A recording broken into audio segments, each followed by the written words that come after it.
జై శ్రీమన్నారాయణ. శ్రీమతే రామానుజాయ నమ. అస్మద్గురుభ్యో నమ.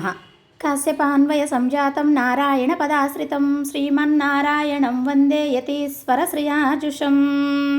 శ్రీవత్సాన్వయ గోపకృష్ణ గురురాట్ పాదద్వయీ షట్పద ఆత్రేయాన్వయ వెంకటార్య వరలబ్ధా ద్రావిడాం నయదీః శాంతోదార జనార్దనార్య తనయం న్యాయాదివాది గురు ఆత్రేయాన్వయ వెంకటార్య గురురాట్ మే సన్నిధత్తా హృది.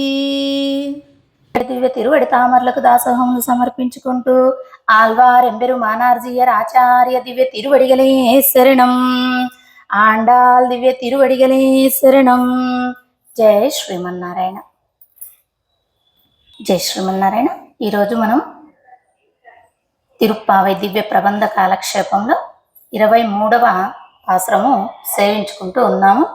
అమ్మ అనుగ్రహించిన మేరకు వ్యాఖ్యానం తెలుసుకునే ప్రయత్నం చేద్దాం.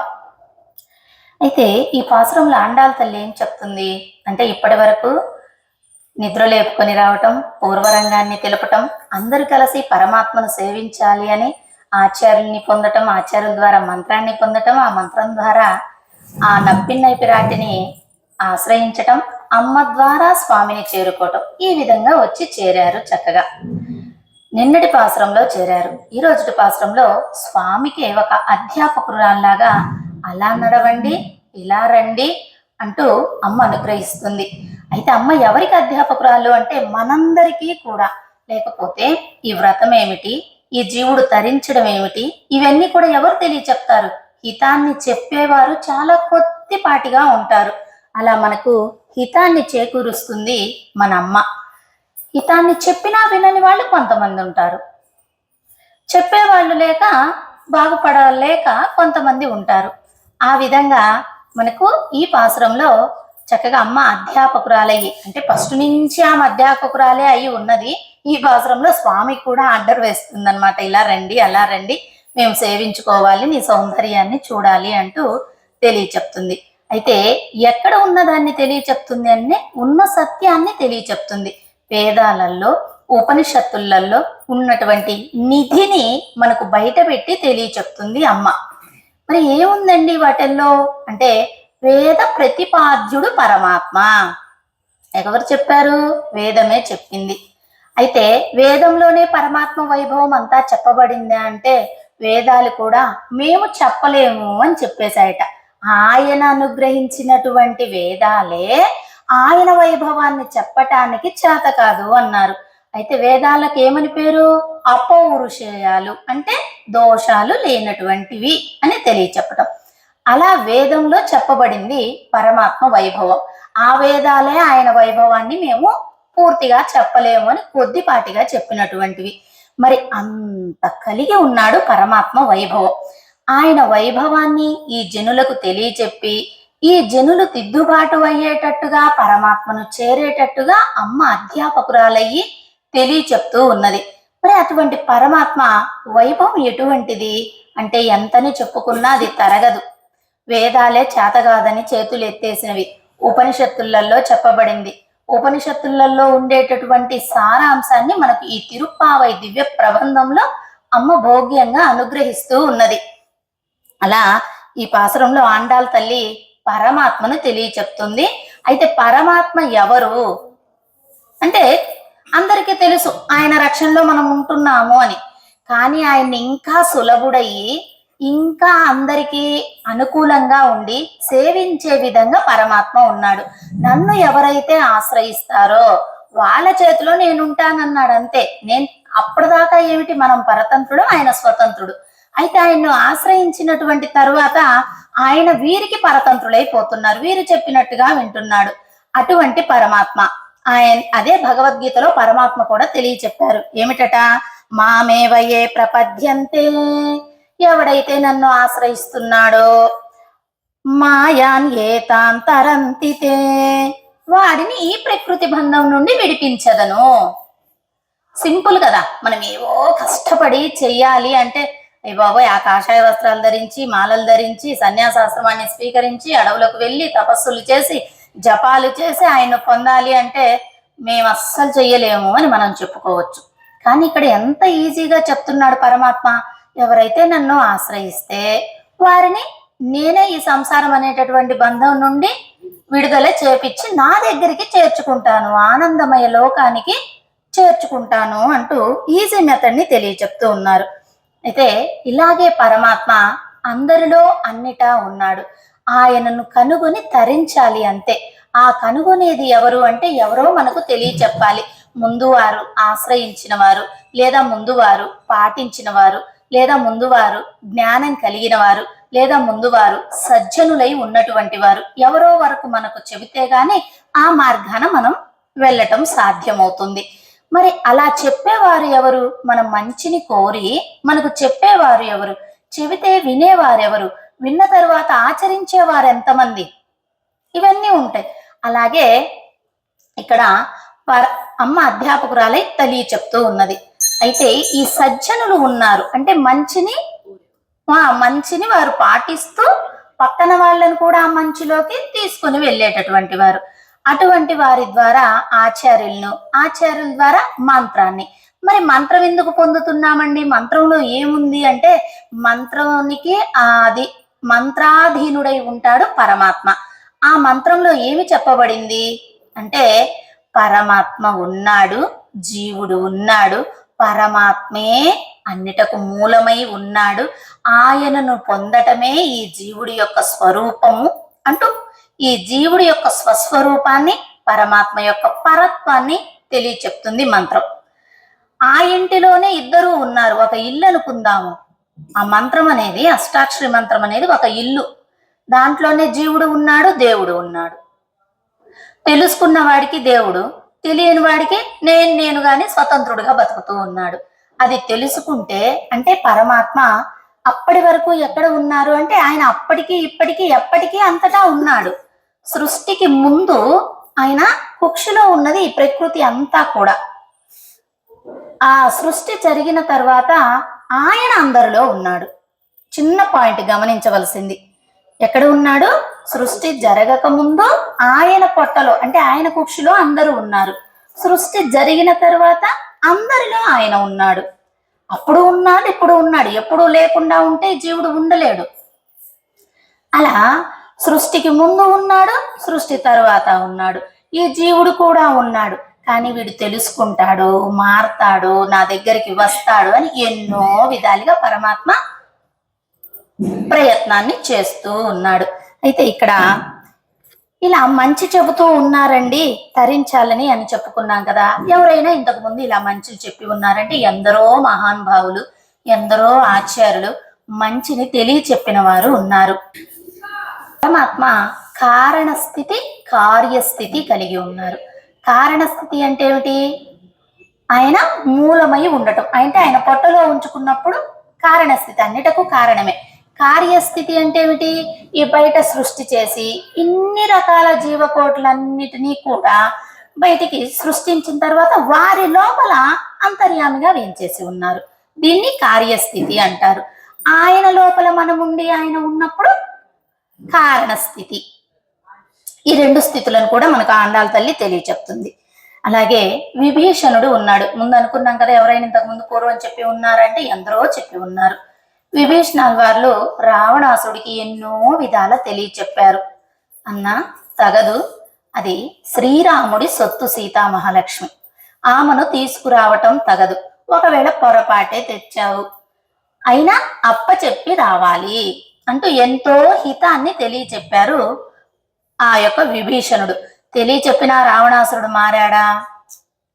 ఎక్కలేదు. ఎందుకు ఎక్కలేదంటే ఆ రాక్షస లక్షణాల వల్ల. ఆ రావణాసురుడు ఎంత చెప్పాడో, సీతమ్మ మన కాదు, అలాగే ఎవరిని విడతీయకూడదు, మనము ఆనందంగా ఉండాలి అంటే పక్కన వాళ్ళు కూడా ఆనందంగా ఉండాలి. వాళ్ళని అలా విడదీయటం వల్ల మనల్ని కూడా విడదీసే వాళ్ళు ఉంటారు.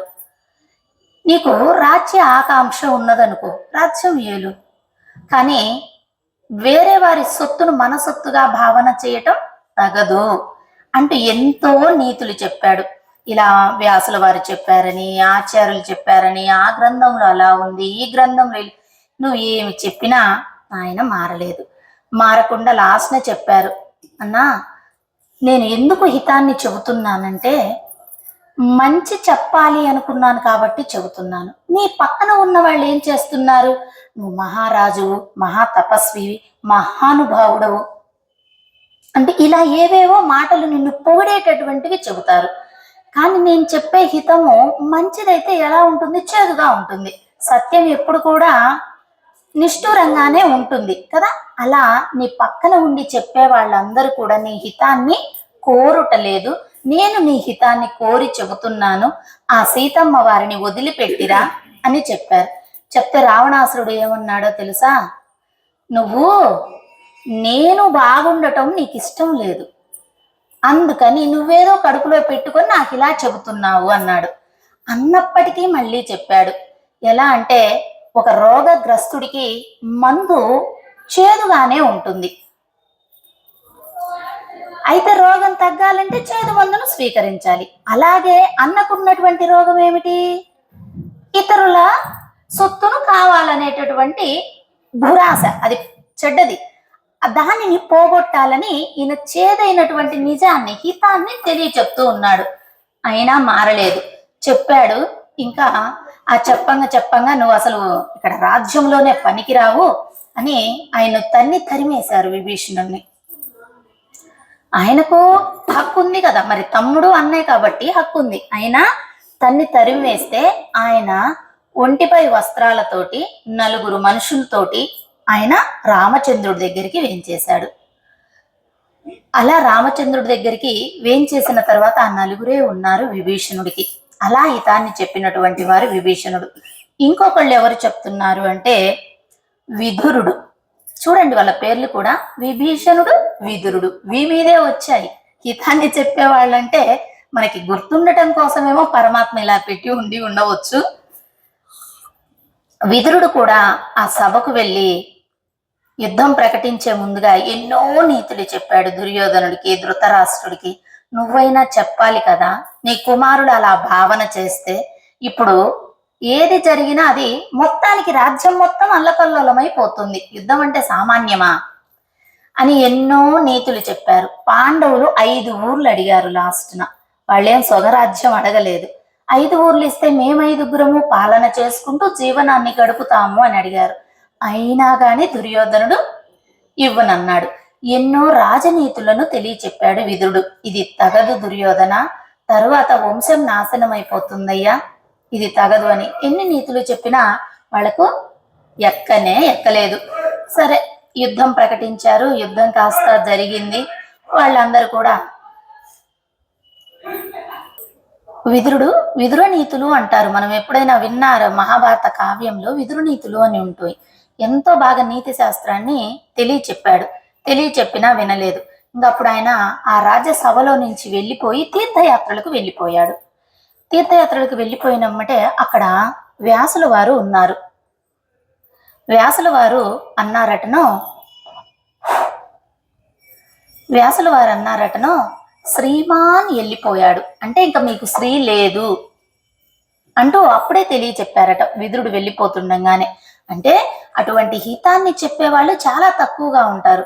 మన పక్కన ఉండి మనల్ని పొగిడి ఊరికి అనవసరంగా పొగడ్తలు కూడా అవసరం లేదండి, అవి మనల్ని కిందికి దించబడతాయి. పొగిడి వీళ్ళు చేసింది తప్పైనప్పటికీ మీరు చేసింది ఒప్పు అని తెలియచెప్తూ వాళ్ళని ఇంకా ప్రోత్సహించే వాళ్ళు ఉంటారు. కానీ మంచి చెప్పేవాళ్ళు లోకంలో చాలా తక్కువగా ఉంటారు. అలా మంచి చెప్పేవారు ఎవరు అంటే సజ్జనులు. అలా సజ్జనుల ద్వారా ఆచార్యులను ఆశ్రయించి ఆచార్యుల ద్వారా మంత్రాన్ని పొందాలి. ఆ మంత్రంలో ఏముంది? అకార ఉకార మకార వాచ్యుడు అంటే మనం ఇంతకు ముందు తెలుసుకున్నాము. అందులోనే పరమాత్మ ఉన్నాడు, అందులోనే జీవాత్మ ఉన్నాడు.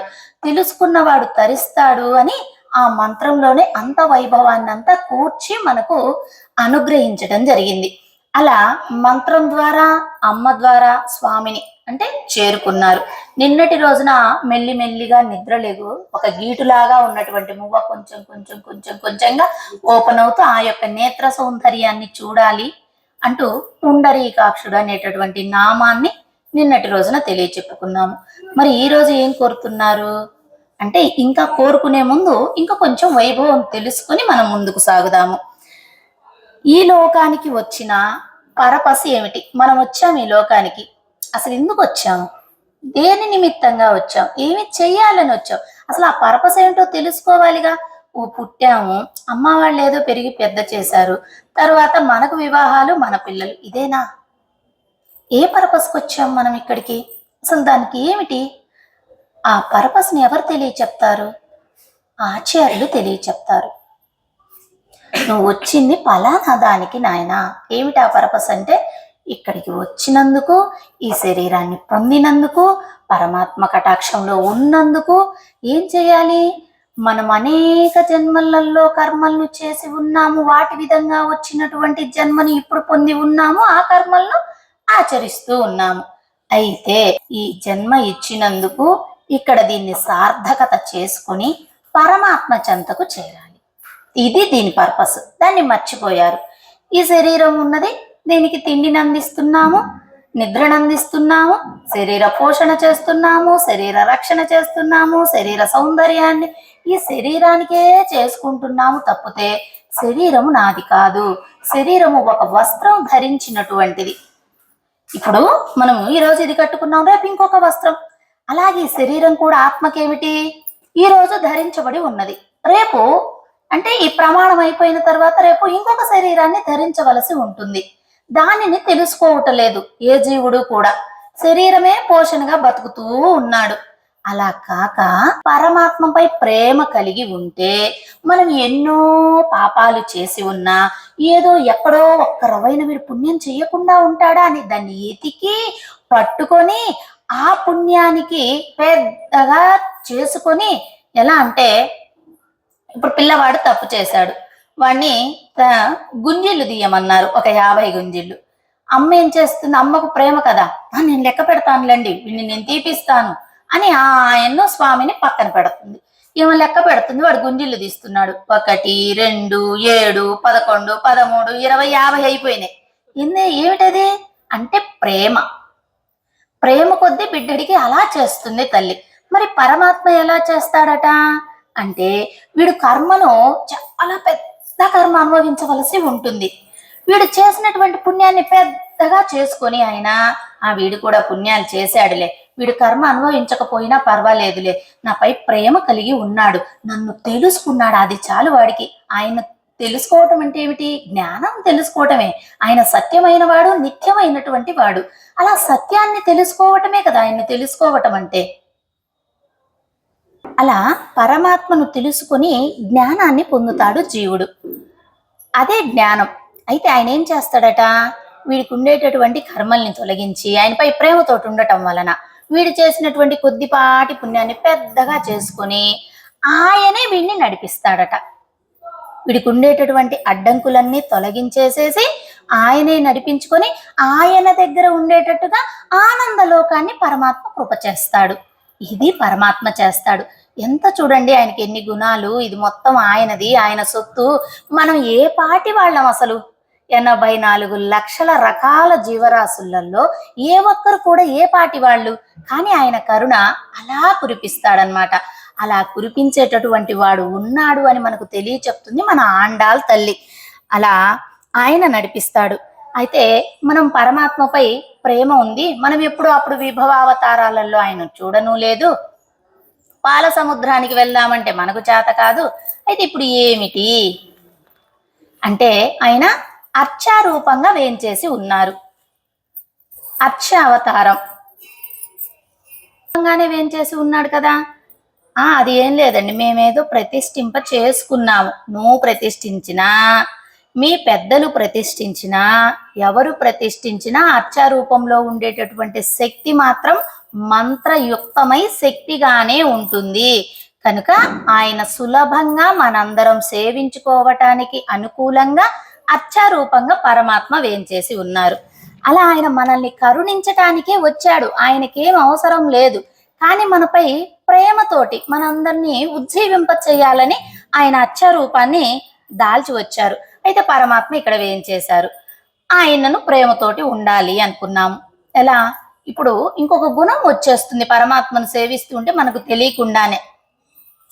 ఆయనకి ఏదో ఒక పండో ఒక పదార్థము ఆరగింపు చేస్తాము. మన ఇంట్లో కానివ్వండి, కోవెల్లో కానివ్వండి. అప్పటిదాకా ఆరగింపు కానటువంటిదంతా కూడా ఏముంది? సాదం అంటే తయారు చేసినటువంటిది ఒక పదార్థం. పెరుమాళ్ళకు ఆరగింపు చేసిన తర్వాత ప్రసాదం అయ్యింది. ఆ ప్రసాదాన్ని ఏం చేస్తాము? మనకు తెలియకుండానే 10 మందికి పెట్టేస్తాము. అదే పెరుమాళ్ళకు ఆరగింపు చెయ్యకపోతే మనం పెడతామా 10 మందికి? మనమే భుజిస్తాము.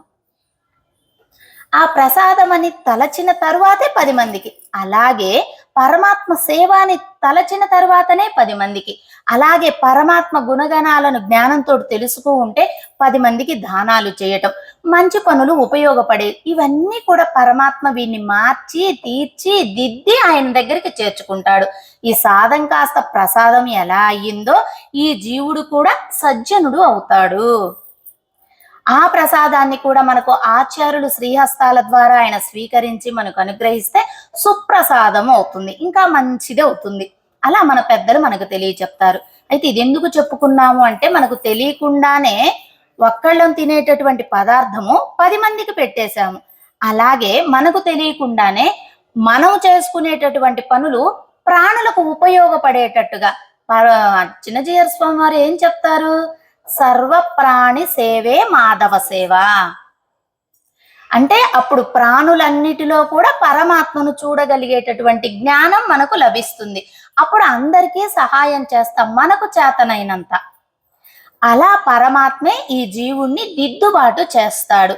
వీడు కోవెలకు వస్తూ పరమాత్మను సేవిస్తుంటే వాడితోటి పాటు ఇంకొక 10 మందిని, అలా అన్ని కూడా ఆయన్ను నమ్ముకొని ఆయనపై ప్రేమ కలిగి చేస్తూ ఉంటే ఇవన్నీ ఆటోమేటిక్ గా మార్పులు అనేవి చేర్పు చెంది మనల్ని అనుగ్రహిస్తాడు పరమాత్మ. అలా ఈరోజు పాసురంలో ఏమిటంటే, సింహంలాగా నడిచి రమ్మంటుంది అమ్మ. సింహానికి స్వామికి పోలికల్లాగా తెలియచెప్తుంది. అయితే ముందు ఆ సింహం అనగానే మనకి ఏం గుర్తొచ్చేస్తుంది? నరసింహం. Very good. అట్లా గట్టిగా చెప్పండి. సన్నగా చెప్తే మీరు చెప్పేది దాంట్లోకి రావట్లా, నేను చెప్పేదే వస్తుంది. అక్కడ ఏమవుతుంది, వినే వాళ్ళకు వీళ్ళేం చెప్పిందో పాపం వాళ్ళకి అర్థం అవ్వదు. అందుకని మీరు చెప్పే ఆన్సర్ కరెక్టే, రోజు చక్కగా చెప్తున్నారు, బాగా శ్రద్ధగా గుర్తు పెట్టుకుంటున్నారు, ఇబ్బంది ఏమీ లేదు. నరసింహ అవతారంలో ప్రహ్లాదుణ్ణి హిరణ్యకశిపుడు ఎన్ని తిప్పలు పెట్టాడు? కొండ మీది నుంచి కిందికి దొర్లించాడు. కాపాడిన వారెవరు? పరమాత్మ. అవునా? అలాగే విషాన్ని స్వీకరింపచేశారు, మరి కాపాడిన వాడెవరు? పరమాత్మ. బాగా కాలేటటువంటి నిప్పుల్లో వేశారు, మంటల్లో, మరి కాపాడింది ఎవరు? ఏనుగులతోటి తొక్కించారు పిల్లవాడని కూడా చూడక, కాపాడింది ఎవరు? మరి ఇన్ని చేసినప్పుడు కాపాడాడు కదా పరమాత్మ. ఒక్కసారి కూడా కాపాడకుండా ఉండలేదు కదా. ఉంటే ఇంకా నరసింహ అవతారం ఏమవక్కర్లేదు కదా. ఇన్నిసార్లు రాక్షసుడు సజ్జనుణ్ణి ఇబ్బంది పెట్టినా ఆయన వారిని కాపాడుతూనే ఉన్నాడు. ఇలా కాపాడుతున్నటువంటి పరమాత్మ మళ్ళీ అవతారాన్ని ఎందుకు దాల్చవలసి వచ్చింది? ఎందుకు దాల్చవలసి వచ్చిందంటే, తన యొక్క భక్తుడి మాట పోకూడదు. తన భక్తుడు ఎవరు? ప్రహ్లాదుడు ఏమని చెప్పాడు? అంతటా హిరి అని నామం పలికిస్తుంటే, తండ్రి గారు హిరి కాదు హరి, ఆయనే మనకు రక్షకుడై ఉన్నాడు అని తెలియచెప్తే, కాదు నా నామాన్నే పలకాలి, ఇది నా రాజ్యం అన్నాడు అహంకారంగా. నిన్న రాజుల కథ చెప్పుకున్నాం కదా. పృథ్వీరాజు లాంటి వారు, భోజరాజు లాంటి వారు ఏమైపోయారు. అలాగే ఈయన కూడా, హిరణ్యకశిపుడు కూడా. సరే, అలా చెప్పినా వినలేదు. హరి అనమంటే అనటలేదు, హిరి అనే పలికిస్తున్నాడు. అయితే ఆయన ఏం చెప్పాడు? ఈయన సర్వాంతర్యామి, అంతటా ఉన్నాడు. చైతన్యం కలిగిన దానిలో ఉన్నారు, అచైతన్యం కలిగినటువంటి దానిలో ఉన్నారు అని చెప్పాడు కదా ప్రహ్లాదుడు. మరి ఆ భక్తుడు చెప్పిన మాటను ఆయన నిరూపించాలి కదా. భాగవతులకు అంతా ప్రేమ కలిగి ఉంటాడు పరమాత్మ. భాగవతులు ఎలాగైతే పరమాత్మపై ప్రేమ కలిగి ఉంటారో అంతకంటే ఎక్కువ ప్రేమను చూపిస్తారు. మనం కలిగి ఉండేది ఎంత? ఒక డ్రాప్ అట. ఆయన చూపించేది ఎంత? సముద్రం అంత. సముద్రంలో డ్రాప్ ఏ పాటిది? ఒక చుక్క కదా. అలా ఈ జీవుడేమో ఒక డ్రాప్ కలిగి ఉంటాడు ఆయనపై ప్రేమ. ఆయనేమో సముద్రం అంత ప్రేమ కలిగి ఉంటాడు మనపై. అలా హిరణ్యకశిపుడికి చెబితే ఆ మాట పోకూడదు నా భక్తుడిది అని ఆయన ఇందుగలడు అందులేడని సందేహం వలదు ఎందెందు వెతకి చూచిన అన్నందేగలడు సర్వాంతర్యామి అంటూ ఈయన తెలియచెప్పేటప్పటికి ఏది ఈ స్తంభంలో ఉన్నాడా అని గదతోటి పగలగొట్టేశాడు. వచ్చాడా లేదా? ఎందుకు వచ్చాడు? Very good. గుర్తు పెట్టుకోవాల్సింది అది. ఆయన వచ్చాడు కాబట్టి దుష్ట శిక్షణ చేశాడు. అసలు వచ్చింది ఆయన శిష్ట రక్షణకు. నా శిష్టుల్ని ఎవరైతే ఇబ్బంది పెడతారో అప్పుడు ఆయన ఓర్వలేడు. మన పిల్లల్ని ఎవరైనా ఇబ్బంది పెడితే మనం ఎలాగ ఓర్చుకోలేకుండా ఉంటామో మనం కూడా కొంతపాటికి ఓర్చుకుంటామేమో, కానీ పరమాత్మ అసలు ఓర్చుకోడు. ఆయనకు అంత ఇష్టం. ఆయన ఆశ్రయించిన వాళ్లకు ఎవరైనా ఇబ్బంది కలిగిస్తున్నారంటే ఆయన అవతారాన్ని దాల్చి వచ్చేటటువంటి ప్రేమ కలిగి ఉంటాడు పరమాత్మ. ఆ విధంగా ఆయన ప్రేమగా వేంచేశారు ప్రహ్లాదుడు. వచ్చాడు కాబట్టి ఎలాగూ దుష్ట శిక్షణ చేశాడు. ఇప్పుడు మనం పేరంటానికి పిలుస్తాం, ఆమెకు బొట్టు పెట్టి రాక్క అని చెప్తాం. పక్కన ఏదో ఈమె కూర్చొని మీరు కూడా రండి అని చెప్తే ఎలా ఉంటుంది? తక్కువేగా అక్కడ. అలాగే పరమాత్మ కూడా వచ్చింది దేనికి? శిష్ట రక్షణ కోసం వచ్చారు. ఎలాగూ వచ్చాను కదా అని పక్కన వాళ్ళని కదా రమ్మన్నట్టు పిలిచినట్టుగా దుష్ట శిక్షణ కూడా చేసేసి వెళ్ళిపోతున్నాడు. శిష్ట రక్షణ, దుష్ట శిక్షణ. ఫస్ట్ ఆఫ్ ఆల్ ఏమిటి? శిష్ట రక్షణ. ఎలాగో వచ్చాడు కాబట్టి దుష్ట శిక్షణ చేశాడు. అలా ఉంటారు పరమాత్మ. ఆ ఆశ్రయించిన వారి మాట కూడా కట్టుబడి ఉంటాడు. మరి ఇన్ని తెలిస్తే ఆశ్రయించకుండా ఎలా ఉన్నామండి అంటే ఇంకా కర్మబంధాలు తొలగలేదేమో, అందుకే మంత్రాన్ని పొందలేదు. లేకపోతే ఈ పాటికి పొందేసేవాళ్ళు అందరూ చక్కగా కదా. మరి ఇప్పుడు తెలిసింది కాబట్టి, మన గోదమ్మ ఇవన్నీ తెలియచెప్పింది కాబట్టి చక్కగా ఆ మంత్రాధీనుడైనటువంటి పరమాత్మను పొందటం కోసము ముందు ఆచార్యుని సంప్రదించి మంత్రాన్ని పొందేటటువంటి అవకాశాన్ని భాగవతులందరికీ కూడా చెన్నకేశవ స్వామి కలిగించాలని కోరుకుందాము. సరే, అలా ఆయన వేంచేశారు నరసింహస్వామిగా. ఎలా ఉన్నారట? నరసింహస్వామి అంటే దేనికి ప్రతీక? అందమైన వాడు. అజగియ పెరిమాళ్. అజగియ అంటే ఏమిటి? అందమైన. నరసింహస్వామి చాలా అందంగా ఉంటారట. అసలు ఏమిటండి, నరుడు సింహం కలిసినది కదా. అందం ఏమిటి అంటే ఆయన అంత అందంగా ఉంటారు. అందుకనే ఆళ్వార్లు అందమైన వాడు అన్నారు. అలాగే రామచంద్రుణ్ణి తిరుమగనార్ చక్రవర్తి అంటే రాజు అని చెప్తారనమాట. ఇలా కొన్ని వాళ్ళు అనుభవించి ఇచ్చినటువంటి నామాలు. ఇలా నరసింహస్వామి వచ్చారు, చక్కగా ఈ ప్రహ్లాదుడికి దర్శనం ఇచ్చాడు. అంత కోపోద్రిక్తుడయ్యాడు అంటే తన ఆశ్రయించినటువంటి వారిని బాధ పెడుతున్నారని ఆయన కోపాన్ని తెచ్చుకున్నాడు. అలాగా నరసింహస్వామి హిరణ్యకశిపుణ్ణి సంహరించాడు. హిరణ్యకశిపుణ్ణి సంహరించే ముందు ఈ చక్రతాల్వారు, శంఖతాల్వారు, గద, పద్మం, ఇవన్నీ ఆయన ఆయుధాలు కదా, పంచాయుధాలు అని చెప్పుకుంటాం. ఈ పంచాయుధాలు ఏమిటో మమ్మల్ని స్వీకరించలేదే, మేము ఈ సేవకు వినియోగపడుటలేదే అని అనుకొని అవి ఎలా వచ్చాయట? గోర్ల రూపంగా వచ్చి పరమాత్మకు అంటుకొని ఉన్నాయట. గోరు రూపంగా. ఈయనప్పుడు ఏం ఆయుధాలను వినియోగించలేదు కదా, నరసింహావతారంలో ఏం ఆయుధాలను వినియోగించలే. ఆయన గోర్లే బాణాల్లాగా గుచ్చి చీల్చి సంహరించాడు. అవన్నీ కూడా అంటే పరమాత్మను వదిలి ఉండలేవు. ఈ ఆయుధాలన్నీ ఏమిటంటే ఆల్వార్లే కదా. ఆల్వార్లు ఏమిటంటే ఆయుధాలే కదా. వీళ్ళంసే వాళ్ళు ఉండలేకపోయారు. ఆల్వార్లుగా భూలోకానికి వచ్చినప్పటికీ ఈ ఆయుధాలు వదిలి ఉండలేకపోయాయి. ఆయుధాలు ఎందుకు ధరిస్తాడు పరమాత్మ అంటే మనందరినీ రక్షణ చేయటానికని మనకు ఉండేటటువంటి బుద్ధితోటి చెప్పేటటువంటిది. కానీ ఆయుధాలట పరమాత్మకు మేము రక్షణ చేయాలి, మా పరమాత్మకు ఎవరు ఏమి ఆపద తలపెడతారో అని ఆయుధాలు రక్షణగా ఉంటాయట. బాహ్యంగా మనం ఏమనుకుంటాం? మనల్ని రక్షణ చేయటానికి పరమాత్మ ఆయుధాలు ధరించి ఉన్నాడు. ఆయుధాలు అలా ఉంటాయి. అటువంటి ఆయుధాలన్నీ కూడా గోర్లయ్యి వచ్చేసాయి. అప్పుడు సంహరించేశాడు. సరే, ఇది ఇంకా తర్వాత మనందరికీ తెలుసు. ఆయన కోపాన్ని తగ్గించటానికి ప్రహ్లాదుడే ప్రార్థన చేశారు. ఎవ్వరు కూడా దగ్గరికి పోవటానికి ఆ పరమాత్మ నరసింహ అవతారాన్ని దాల్చినప్పుడట దేవతలందరూ వచ్చారట చూడటానికి నరసింహస్వామిని. అంత కోపోద్రిక్తుడై లాగేసి పీకేసి సంహరించేటప్పటికి అందరు భయపడ్డారట. ఒక్కళ్ళు కూడా ఏదో శాంతిగా ఒక శ్లోకం చదువుదామంటే ఎవరికి నోర్లు రావట్లేదు. కానీ ప్రహ్లాదుడే దగ్గరికి వెళ్ళి ఆయన కోపాన్ని చల్లార్చాడు. అంటే అక్కడ ఎందుకు ఇది చెప్పుకుంటున్నామంటే భక్తులకు ఎలా పరాధీనుడై ఉంటున్నాడు పరమాత్మ. భక్త పరాధీనత కలిగి ఉన్నవాడు. ఏది 5 ఏళ్ల పిల్లవాడు ఏదో వాడు అడిగాడు, వాడు చెప్పాడు, అంత స్తంభంలో ఉన్నాను, ఆడున్నాను, నేను పోయేది ఏందని ఏమన్నా అనుకున్నాడా?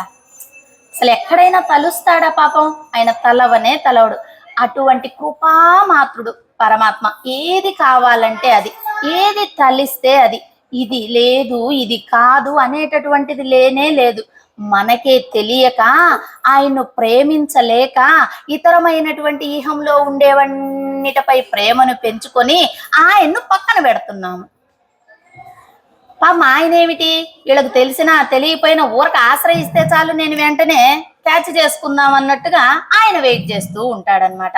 అటువంటి పరమాత్మ మనకు ఒక్కటేదన్నా ఇవ్వలేదనుకోండి, మనము ఏమంటాము? అది ఇవ్వలేదన్నదే గుర్తు పెట్టుకుంటాము. ఎన్ని ఇచ్చారో పోయినాయి అవన్నీ. మనం ఏదో కోరుకున్నాము, అది ఎందుకు పరమాత్మ ఇవ్వలేదో దానికి కారణం ఉన్నది. ఆ కారణాన్ని మనం గమనించము. అబ్బా, నేను ఎన్ని రోజుల నుంచి అడుగుతున్నా, నిన్న ప్రదక్షిణాలు చేసిన, పూజలు చేసిన, ఏందో అవేవో పూజల పేర్లు కూడా చెప్తారనమాట చక్కగా. అవి కూడా చేశాను, అయినా పరమాత్మ కరుణించలేదు, అస్సలు కరుణించలేదు, ఇవ్వనే ఇవ్వటలేదు. అంటే ఇచ్చినవన్నీ మరచితిమి, ఇవ్వని ఒక్కదాన్ని గుర్తు పెట్టుకున్నాము. మనం అట్లా ఇవ్వలేదు అంటే, మన పిల్లల్ని తీసుకుందాం ఎగ్జాంపుల్. మన పిల్లలకు ఎన్నో కొనిపించాం చిన్నప్పటి నుంచి. ఏమిటి, వాడు చిన్నప్పటి నుంచి వాడు అడగనప్పుడే మనం అన్నీ చేసాము. వాడేమన్నా అడిగాడా? చిన్నప్పుడు స్నానం చేపిమని అడిగాడా, డ్రెస్ వేయమని అడిగాడా, బొట్టు పెట్టమని అడిగాడా, ఉయ్యాలేసి ఊపమని అడిగాడా? ఏం అడిగాడు గనుక అడగక ముందే అన్నీ చేశాము. పరమాత్మను కాడ మనం అడిగామా చిన్నప్పుడు? ఏమన్నా మనకు తెలుసా? అసలు ఈ జన్మ లభించడమే మనకు తెలియదే. మనం ఏం కోరాము గనుక? కోరకుండానే పరమాత్మ అన్నిటినీ ఇస్తూ వచ్చాడు. తల్లి కదా, బిడ్డడికి ఏమీ అడగకుండానే శుద్ధులు బుద్ధులు అన్నీ నేర్పి అన్ని సేవలు చేసినట్టుగా పరమాత్మ కూడా మనకు అన్నిటినీ ఇస్తూ వచ్చాడు. తర్వాత వాడు కొంచెం పెద్ద అయ్యాడు. ఇంకెట్లా పెన్నులు పెన్సిళ్ళు చాక్లెట్ల కాడికి వచ్చేసాడు అనమాట.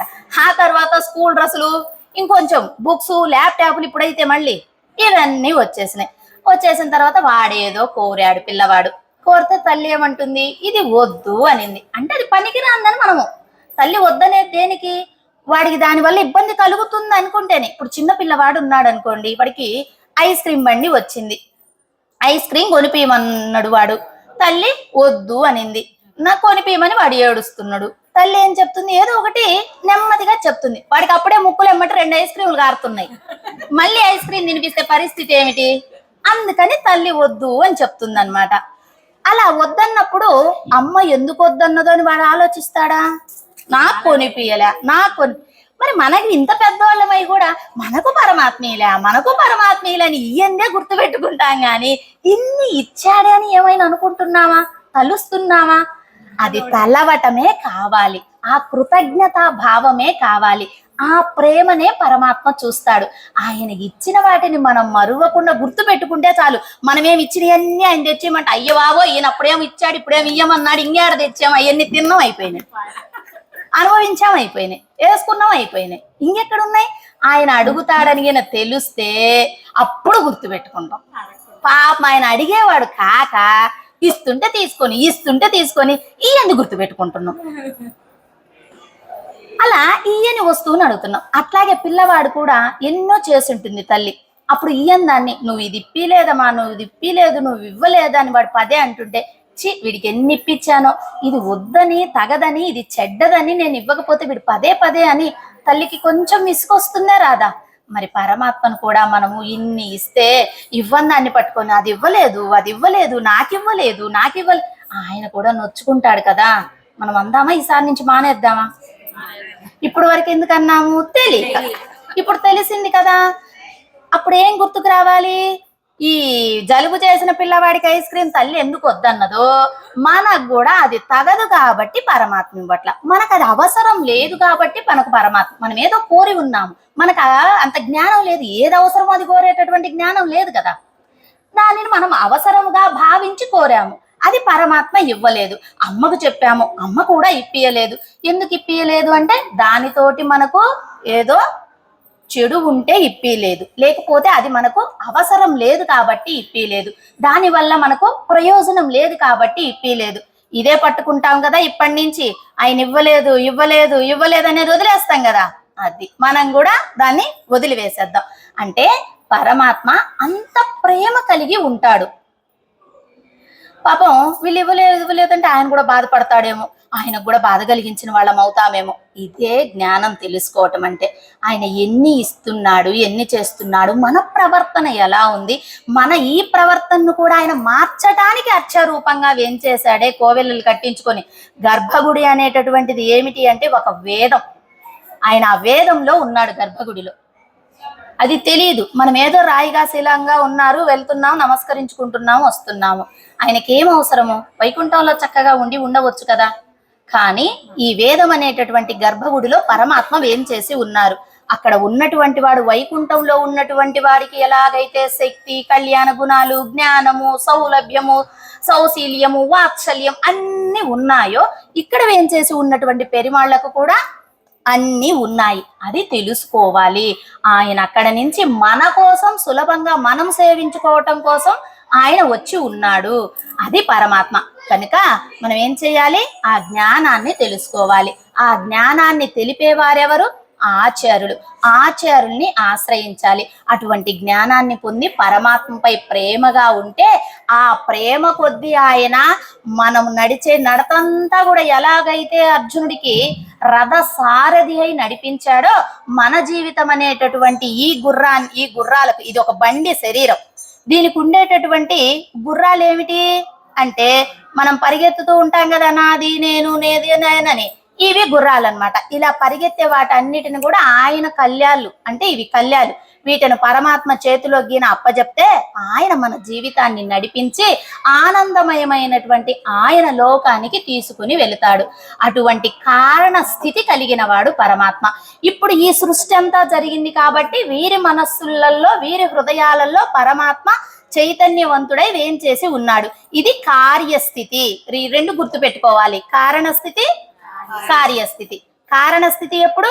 ఆయన కుక్షిలో ఉన్నప్పుడు. సృష్టి జరిగిన తర్వాత అందరిలో ఆయన ఉన్నప్పుడు కార్యస్థితి. అంటే కార్యం దాల్చబడింది అనేది ఒక పని జరిగిపోయింది అని తెలియచెప్తున్నారు. అలాగే ఇక్కడ వ్యాస మహర్షి ఉన్నారు. 1,00,000కు పైగా శ్లోకాలను చెప్పి మహాభారతాన్ని అనుగ్రహించారు వ్యాసుల వారు. ఎన్నో పురాణాలను రాశారు. అయినప్పటికీ ఆయనకి ఎందుకో తృప్తిగా అనిపించలేదట. నారద మహర్షి వస్తే చెప్తున్నారు, ఇప్పుడు మహాభారతం అంతా ధర్మం గురించి చెప్పారు. ఇలా చేస్తే ఇలా నశించిపోయారు, ఇలా చేయకుండా పరమాత్మను ఆశ్రయించిన వాళ్ళు 5 మంది అయినప్పటికీ ఉజ్జీవింపబడ్డారని ధర్మాన్ని చెప్పబడింది వ్యాసుల వారు. కానీ ఈ నరసింహ అవతారం కానీ, ఆ యొక్క భాగవతం కానీ పరమాత్మ వైభవాన్ని చెప్తాయి. అలా వైభవాన్ని చెప్తే ఆయనకు అప్పుడు తృప్తి కలిగిందట. అన్ని రచించినా కూడా ధర్మంగా తెలుసుకున్నా పరమాత్మ వైభవాన్ని తెలుసుకుంటే తృప్తి పొందాడు అటువంటి వ్యాసుల వారే. అందుకనే సుఖమహర్షి చేత చక్కగా భాగవతాన్ని అనుగ్రహింపచేశారు. సుఖమహర్షి ఎవరు? వ్యాసుల వారి యొక్క కుమారుడు. వ్యాసుల వారి తండ్రి ఎవరు?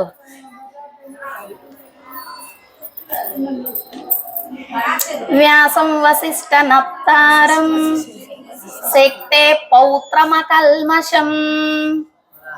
పరాశరుడు పరాశరాత్మజం వందే సుఖతాతం తపోనిది. ఆ వ్యాసుల వారి తండ్రి ఎవరు? పరాశరుడు. పరాశరుడు తండ్రి ఎవరు? శక్తి. ఆ శక్తికి తండ్రి ఎవరు? వశిష్ఠుడు. మనం రోజు శ్లోకం చదువుతాము. అందులో వాళ్ళ నాన్నగారు, వాళ్ళ తాతగారు, వాళ్ళ ముత్తాతగారు అందరూ ఏం చేసి ఉన్నారు. గుర్తుపెట్టుకోండి, కొన్ని శ్లోకాలకు అర్థం తెలుసు. అలా వ్యాసుల వారు వేయించేసి ఉన్నారు. అటువంటి వ్యాసుల వారికే పరమాత్మ వైభవాన్ని చెప్పకపోతే తృప్తిగా అనిపించలేదట. అలా మనకు చక్కగా తెలియచేసినటువంటి వారు. ఇలాగే పరమాత్మ 4 సేవలలో వేయించేసి ఉంటారు. ఇది మీకు తెలుసు. ఏం సేవలు?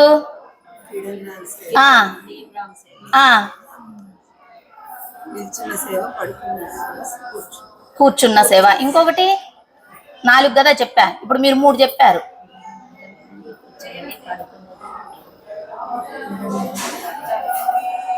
అక్షామూర్తి అనేది వాటల్లోకి వస్తుంది. పరాయూహ విభవాంతర్యామి అక్షామూర్తి. 5 నమ్మాల వాళ్ళు మనకు తిరువాయిమొజులో అనుగ్రహించారు. సరే, కీడందాం సేవ చెప్పారు కదా. కిడందాం సేవ అంటే ఏమిటి? కిడందాం తిరుక్కోలం. కిడందాం అంటే పడుకున్న సేవ, శయనించిన సేవ. నీన్రామ్ సేవ అన్నారు కదా, నిల్చున్న సేవ. అది మనకు అట్లన్న టచ్ ఉండాలన్నమాట. ఫస్ట్ నీ ఉంటే ఇంకా గుర్తు పెట్టుకుంటాం. మళ్ళీ అది వేరే వచ్చింది అనుకో మర్చిపోతాం. సరే, వీతిరుందు సేవ, కూర్చున్న సేవ. ఇంకోటి ఏమిటి, ఇప్పుడు కూర్చున్నది వచ్చింది, పడుకున్నది వచ్చింది, ఇంకా నాలుగోది ఏమిటండి, ఏదో కొత్తగా చెప్తున్నారు. ఇంతకుముందు మూడే చెప్పినట్టు గుర్తుంది. మీరేమన్నా మర్చిపోయారా ఏమిటి అంటే, నేను మరవలేదు కానీ ఆండాళ్ళ తల్లి మరవలేదు. ఆండాళ్ళ తల్లి ఏమని గ్రహించింది అంటే, నడందాం తిరుక్కోలం, నడందాం సేవ అంటే నడుస్తున్న సేవ. ఈ పాసురంలో ఏం అడిగారు ఆండాళ్ళ తల్లి? నడుస్తున్న సేవ సౌందర్యాన్ని చూడాలని కదా కోరింది. మరి అదే చెప్పుకోకపోతే ఎలాగో?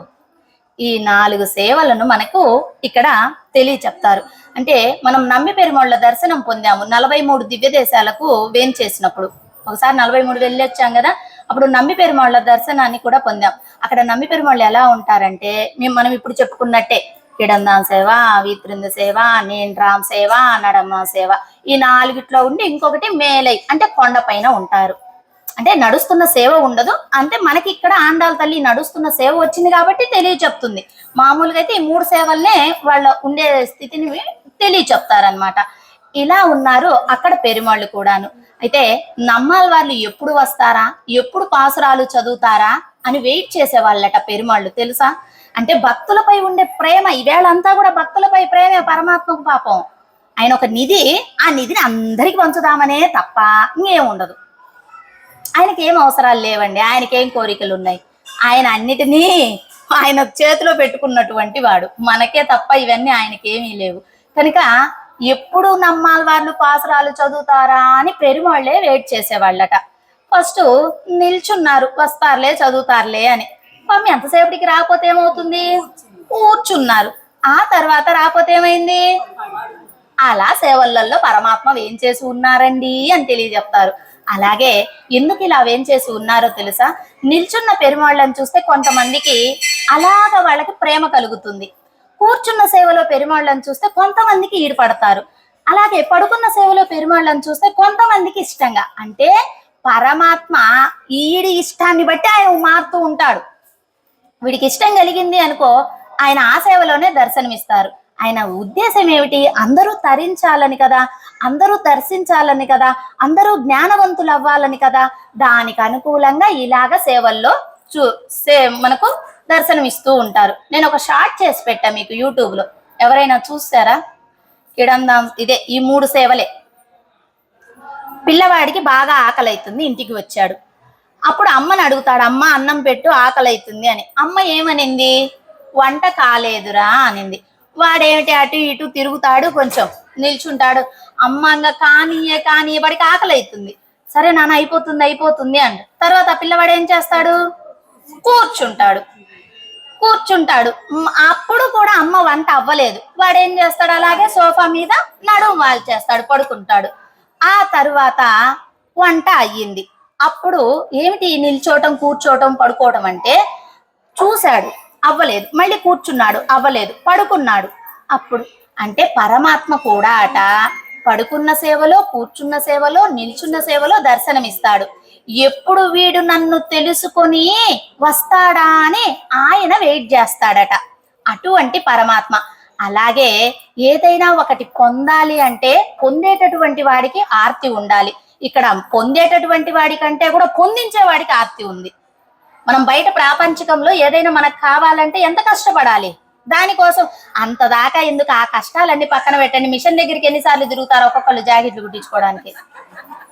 అవన్నీ మిగిలిన సంపాదించే పక్కన పెట్టండి. మంది కాదు కదా, మనకు చక్కగా మన మగవాళ్ళు సంపాదించి పెడుతున్నారు కదా. ఎన్నిసార్లు తిరుగుతాము? బాహ్యంగా ఉన్నాయి, ఊరికే జస్ట్ ఎగ్జాంపుల్, బాహ్యంగా ఉన్న వాటికి అన్నిసార్లు తిరుగుతాం. కానీ పరమాత్మ ఇక్కడ మన కోసం పాపం ఆయన అన్ని సేవలలో అనుగ్రహిస్తూ ఉన్నాడు. అది మరి పరమాత్మను పొందాలంటే ఎంత చేయాలి? కానీ ఆయన సులభంగా దొరుకుతున్నాడు. ప్రేమకు లొంగిపోతూ ఉన్నాడు. ఆ ప్రేమ, ఆ నమ్మకం పరమాత్మపై ఉంచటమే, ఏమి లేదు. ఈవేళ మనకు ఏదో జరగాలనుకున్నది జరగలేదు, పరమాత్మే మనకు మంచి కోరి జరిపించలేదు. జరగలేదనుకున్నది ఆశ్చర్యంగా జరిగింది. మనకు అది అవ్వదులే, మనకెక్కడవుతుంది, మనం ఏదో కొద్దిపాటి వాళ్ళం, అది పెద్ద సంబంధం అంటే బ్రహ్మాండంగా కుదిరిపోయింది. అది పరమాత్మే. వాటిని అలా స్వీకరించి పరమాత్మపై నమ్మకం ఉంచగలిగితే ఆయన్ను ప్రేమించినట్లే. ఆ విషయాన్ని మనకు ఆండాళ్ళ తల్లి చెప్తుంది. ఇలాగే ఉమ్, ఇంకా మనం కొంచెం పాసురం కంటే మళ్ళీ ఇక్కడ టైం ఎక్కువ అయిపోతుంది కదా. సరే, ఇక్కడ ఒక చిన్న విషయాన్ని చెప్పుకుందాం. రామావతారంలో రామచంద్రుడు వేంచేసి ఉన్నారు. విభీషణ ఆళ్వార్లను అప్పటికే వాళ్ళ అన్నకేవో శుద్ధులు చెప్పాడు, వాళ్ళ అన్న వినలేదు. అది మనం ముందు అవతారికలో ఇక్కడ చెప్పుకున్నాం ముందుగానే. విభీషణుడు అక్కడి నుంచి రామచంద్రుడి దగ్గరికి వచ్చాడు. ఆ విభీషణుడు ఆకాశ మార్గంలోనే ఉండి శరణు వేడాడు రామచంద్రుని, శృంగియుణ్ణి అడ్డు పెట్టుకొని. అంటే డైరెక్ట్ గా వెళ్ళి శరణు వేడకూడదు కదా, ఒక ఆచార్యులు అనే వాళ్ళు ఉండాలి. అలా సుగ్రీవుడి ద్వారా శరణు వేడాడు విభీషణుడు. అప్పుడు తర్వాత ఫలించింది. అప్పుడు రామచంద్రుడు అంటాడటను, అక్కడ ఎక్కడో వాళ్ళన్న తరిమి వేస్తే దానికి కారణం నేనే అనుకుంటాడట రామచంద్రుడు. ఇక్కడ వచ్చి ఆకాశ మార్గాన్ని ఇంతసేపు నిలబెట్టానే విభీషణుని ఎమ్మటే కరుణించవలసింది నేను కదా అని దానికి నేనే తప్పు చేశానే అనుకుంటాడట. పాపం చూడండి, పరమాత్మ ఎంత మంచివాడు అంటే, అక్కడ వాళ్ళ అన్న తరిమి వేస్తే దానికి నేనే కారణం అన్నాడు. ఇక్కడ ఆకాశ మార్గాన్ని శరణాగతి చేయటానికి వచ్చి నిలబడితే దానికి నేనే కారణం. నేను గిన లేటు చెయ్యకుండా ఇచ్చి ఉంటే, స్వీకరించి ఉంటే సరిపోయేది కదా అని తలిచేటటువంటి వాడు పరమాత్మ. అలా ఆయనకు మధురమైనటువంటి వాక్యాలను చెప్పి ఓదార్చాడు. అప్పుడు సుగ్రీవుడు ఏమన్నాడు అంటే, అన్నా మనకు శత్రువులు కదా, ఇప్పుడు రావణాసురుడు శత్రువు అయిపోయాడు కదా యుద్ధం అంటే. ఆ శత్రువుడు యొక్క తమ్ముడు కాబట్టి మనం మన గోష్ఠిలో చేర్చుకోకూడదు, శరణాగతి ఫలించవద్దు, మీరు దగ్గరికి తీసుకోవద్దు అన్నారు. అయినా గాని తీసుకున్నాడుగా రామచంద్రుడు. పాపం ఆయనకు ఉండేటటువంటి ప్రేమ కొద్దీ అలా దగ్గరికి తీసుకున్నాడు. విభీషణుని దగ్గరికి తీసుకున్నాడు, మధురమైనటువంటి మాటలను చెప్పాడు, తన తప్పుగా భావన చేశాడు. తన తప్పు కాకపోయినప్పటికీ నేను ఆలస్యం చేశాను కదా అని భావన చేశాడు. అలాగే విదురుడు హితాన్ని కోరి సభలో చెబితే కూడా దానిని కూడా చక్కగా ఈ యొక్క దుర్యోధనాదులు విననే లేదు. అంటే పరమాత్మ ఎటువంటి వాడంటే, వాళ్ళు ఒకవేళ లేటుగా వచ్చినా కూడా అయ్యో నేనే ఎదురు వెళ్ళి వీళ్ళని తీసుకొచ్చుంటే బాగుండే అని అలా కూడా భావన చేసేటటువంటి తత్వం కలిగి ఉన్నాడు పరమాత్మ. అయితే అయ్యా మేము వచ్చాము మీకోసం. ఇక్కడ ఆండాళ్ళ తల్లి ఏం చెప్తుంది, మేము మీకోసం వచ్చాము. మీరెటువంటి వారు, అక్కడెక్కడో విభీషణుడికి వాళ్ళన్న తరిమి వేస్తే కూడా ఆ తప్పు నాదని చెప్పుకునేటటువంటి గుణం కలిగిన వాడివి. ఈ రోజు మేము నిన్ను కోరి వచ్చాం కదా, మమ్మల్ని ఓదార్చు అని తెలియచెప్తున్నారు. అలాగే పాసురం చదివిన తర్వాత మనం పాసరార్థంలోకి వెళ్ళిపోదాం. ఒకరు పాసురం చదవండి అమ్మా, 23వ పాసురం. சீரிய சிங்க வருவித்து தீவிஜித்து வேர்மயிர் பொங்க வெப்பாடும் பேருந்துதறி ஊரி நிமிர்ந்து முஜுங்கு புறப்பட்டு சோதரமா போலே நீ பூவை பூவண்ணா உன் கோயில் நின் திங்களே போந்துரடி கோப்புடைய சீரிய சிங்காசனத்திருந்து யாம் வந்த కార్యమాగంబాయ్. సేవించారు చక్కగా భాగవతులు. అర్థం తెలుసుకుందామమ్మా. మారి అంటే వర్షాకాలం, మలై అంటే ఏమిటి, కొండ, తిరుమలై ఇవన్నీ కూడా కొండని అర్థం కదా. మలై అంటే కొండ అంటే పర్వతం. ముజంగిల్ ఒక గుహయందు, మన్నిక్కిడందు రంగం స్థిరంగా పడుకొని ఉన్నా అంటే నిద్రించుచున్నా, సీరియ సింగం సింహము, మేరి ఉత్తు మేల్కొని, విజిత్తు కరియ అంటే తీవి జిత్తు అని సేవించుకున్నాం కదా, నిప్పులు కురుస్తున్నట్టుగా తెలియజెప్తున్నారు. వేరిమయిర్ పొంగ వెప్పాడం పేరుందుదరి పరిమళం కలిగినటువంటి జూలు 4 దిక్కులా చెలించి ఆ శరీరాన్ని దులుపుకొని, మూరి నిమిరిందు ముజంగి పురప్పట్టు దేహం బాగుగా చాచుకొని గర్జించి అలా బయటకి వచ్చి, పోదరుమా పోలే వచ్చునట్లుగా, నీ పువ్వై పువ్వన్నా నీవు అతసీ పుష్పం వంటి వాడవు. ఉన్ కోయిల్ ఆ తిరుమాలిగ నుండి, నిన్నిగనే పోందరులి ఆ మణిమంటపం వరకు, కోప్పుడయ జయశీలమైన, సీరియ సింహాసనత్తిరిందు సింహాసనం నుండి, యాం 100 కార్యమారా యాం మేము 100 వచ్చి, కార్య కారణము, మారాయ్ అంటే మా అమ్మల్ని అడిగి తెలుసుకోకుండా నువ్వే గ్రహించేటట్టు అనమాట. పరమాత్మ ఇలా నడకుండా ఆయనే విచారించి అరుందేలో కృప చేయుము అంటూ ప్రతిపదార్థాన్ని మనకు అనుగ్రహించింది ఆండాళ్ళ తల్లి. ఏమిటట అంటే వర్షాకాలంలో గుహలలో సింహాలు పడుకొని ఉంటాయి. ఆ సింహం పడుకున్న తర్వాత ఎలాగైతే లెగిచి వస్తుందో ఆ విధంగా నీవు రావాలి అంటూ సింహం తోటి పరమాత్మను పోల్చి ఈ పాసురాన్ని తెలియచెప్తున్నారనమాట. సరే,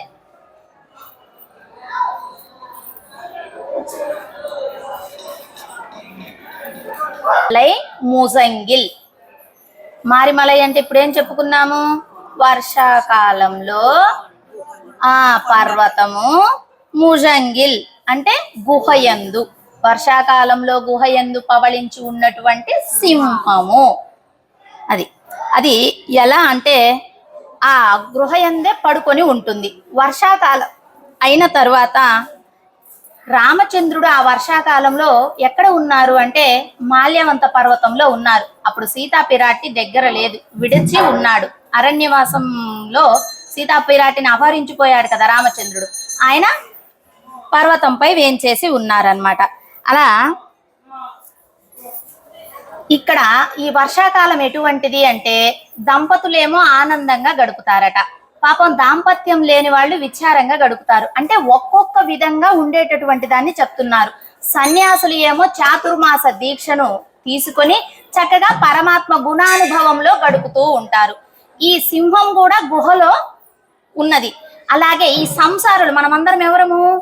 సంసారులు.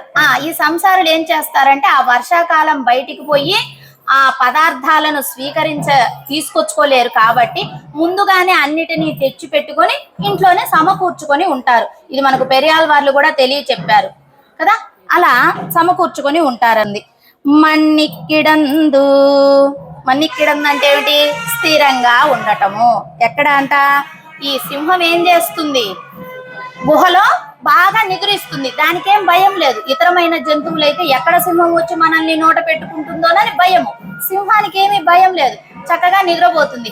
ఆ బాణం ముళ్ళుతోటి ఒకవేళ గుచ్చినా కూడా లెగవదంట. అంటే అంత భయం లేకుండా స్థిరంగా నిద్రపోతుంది అని. మన్నిక్కిడందంటే ఒకటేమిటి?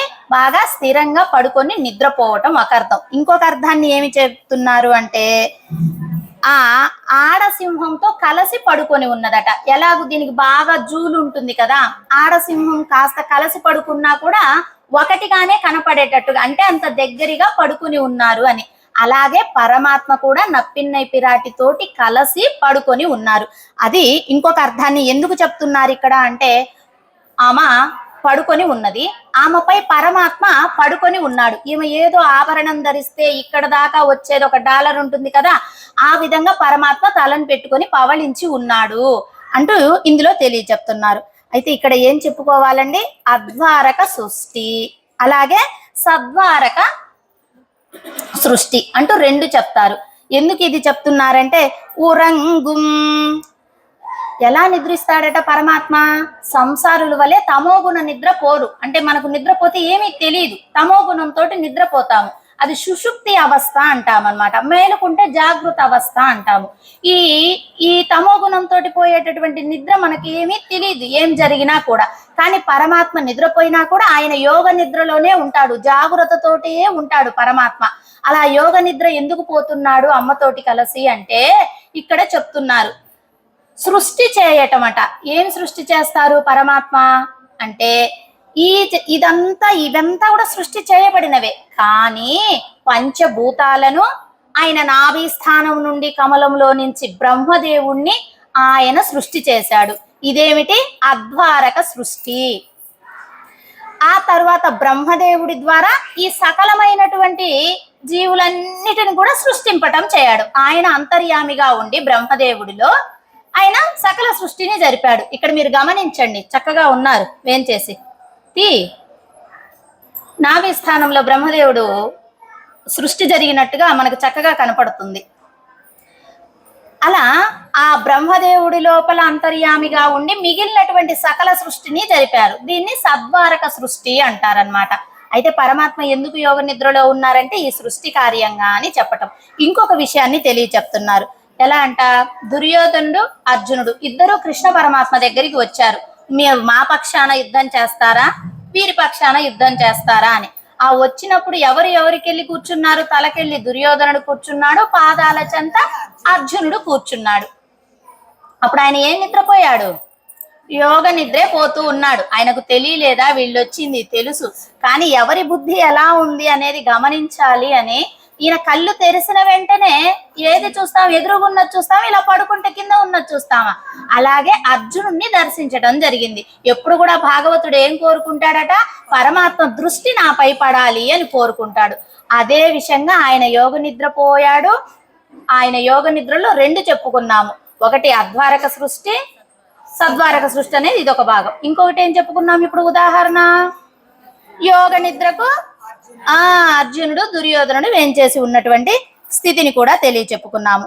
అలాగే ఆ జ్ఞాపకం తెచ్చుకోవటం అన్నమాట. ఇవన్నీ జరిగిపోయినాయి కదా, పరమాత్మను స్మరించుకోవటం, మననం చేసుకోవటం, స్ఫురణకు తెచ్చుకోవటం, ఇవన్నీ కూడా జ్ఞాపకంగా చేసుకుంటూ మన ఆండాళ్ళ తల్లి మనకు చెప్తుంది. సీరియ సింగం, పరాక్రమము అధికంగా కలిగి ఉన్నది. సింగం అంటే ఏమిటి? సింహం. పరాక్రమం కలిగి ఉన్నది. ఈ పరాక్రమము సంపన్నుడై ఉన్నాడు. ఎవరు సంపన్నుడై ఉన్నాడంటే ఇక్కడ సింహం ఎలాగైతే పరాక్రమం కలిగి చక్కగా భోగాన్ని అనుభవిస్తూ ఆ వర్షాకాలం అవ్వటం వల్ల గుహలో ఆ యొక్క ఆడసింహంతో కలిసి పవలించి ఉన్నదంటే పరమాత్మ కూడా ఈయనకు రామచంద్రుడికి ఏమని పేరు? రాఘవ సింహం. వాల్మీకి చెప్పారు. ఆ రామచంద్రుడు అమ్మ ఒడిలో పడుకొని ఉన్నాడు. అప్పుడు ఆయన సౌందర్యాన్ని చూస్తూ అమ్మ ఆనందిస్తూ ఉన్నదన్నమాట. అప్పుడు కాకాసురుడు వచ్చాడు, ఇక్కడంతా పొడిచి పెట్టాడు. ఆ యొక్క నిద్రాభంగం జరిగిపోయింది. ఆ కాకాసురుడు వచ్చి అట్లా నిద్రభంగం జరిగింది కదా, అప్పుడు ఎలాగైతే సీతా పిరాటిని యొక్క సౌందర్యాన్ని వీక్షిస్తూ ఉన్నదో, అంటే నిద్రపోయే సౌందర్యం అన్నమాట, అలాగే వీళ్ళు కూడా వీక్షించాలని కదా వచ్చారు. దానిని జ్ఞప్తికి చేస్తూ చెప్తున్నారు. అలాగే అరివుత్తు అంటే మేల్కొని. ఏం మేల్కుంటున్నాయంటే కాలానికి, ఇప్పుడు కాలం ఉంది, ఉదయాన్నే సూర్యకిరణాలు వస్తాయి. అప్పుడు కాలానికి అనుకూలంగా పువ్వులు విచ్చుతాయి. ఎవరు లేపి మీరు విచ్చాలి అని చెప్పరు. కాలానికి అనుగుణంగా ఈ పువ్వులు పుష్పించడం జరుగుతుంది. అలాగే సంసారులు కూడా ఆ కాలానికి అనుకూలంగా లేచి వాళ్ళ కర్మలను వాళ్ళు ఆచరిస్తూ ఉంటారు. వేకుజామున లేసే వాళ్ళు వేకుజామున, తెల్లారిన వాళ్ళ కర్మల్ని బట్టి వాళ్ళు లేచి సంసారులు కూడా అలా అనుభవిస్తుంటారు. కానీ పరమాత్మ ఎందుకు లేచాడో తెలుసా? ఇక్కడ పుష్పమేమో కాలానికి అనుకూలంగా లేచింది, సంసారులు కాలానికి అనుకూలంగా లేచి వారి కర్మలను ఆచరిస్తూ ఉన్నారు.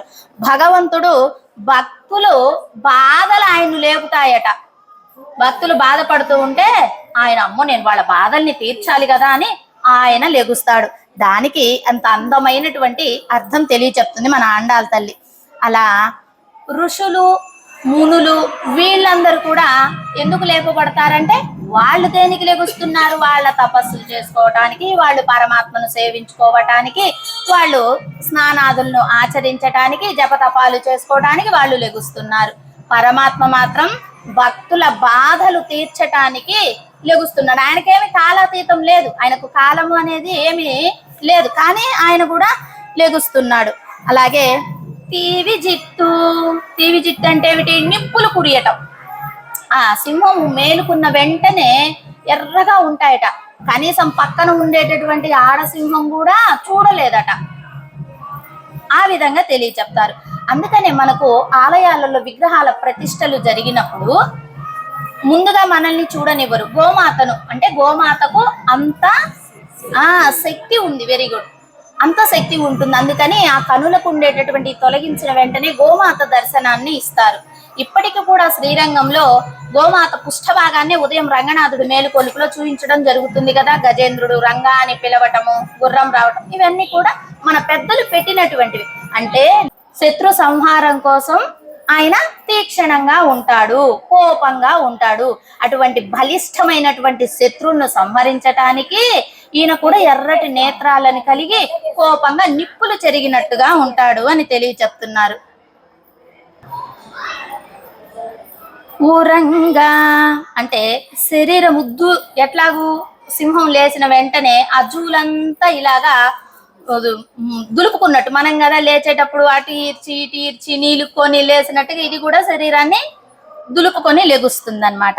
అలాగే మూరి నిమిరిందు. మూరి నిమిరిందు అంటే ఏమిటి?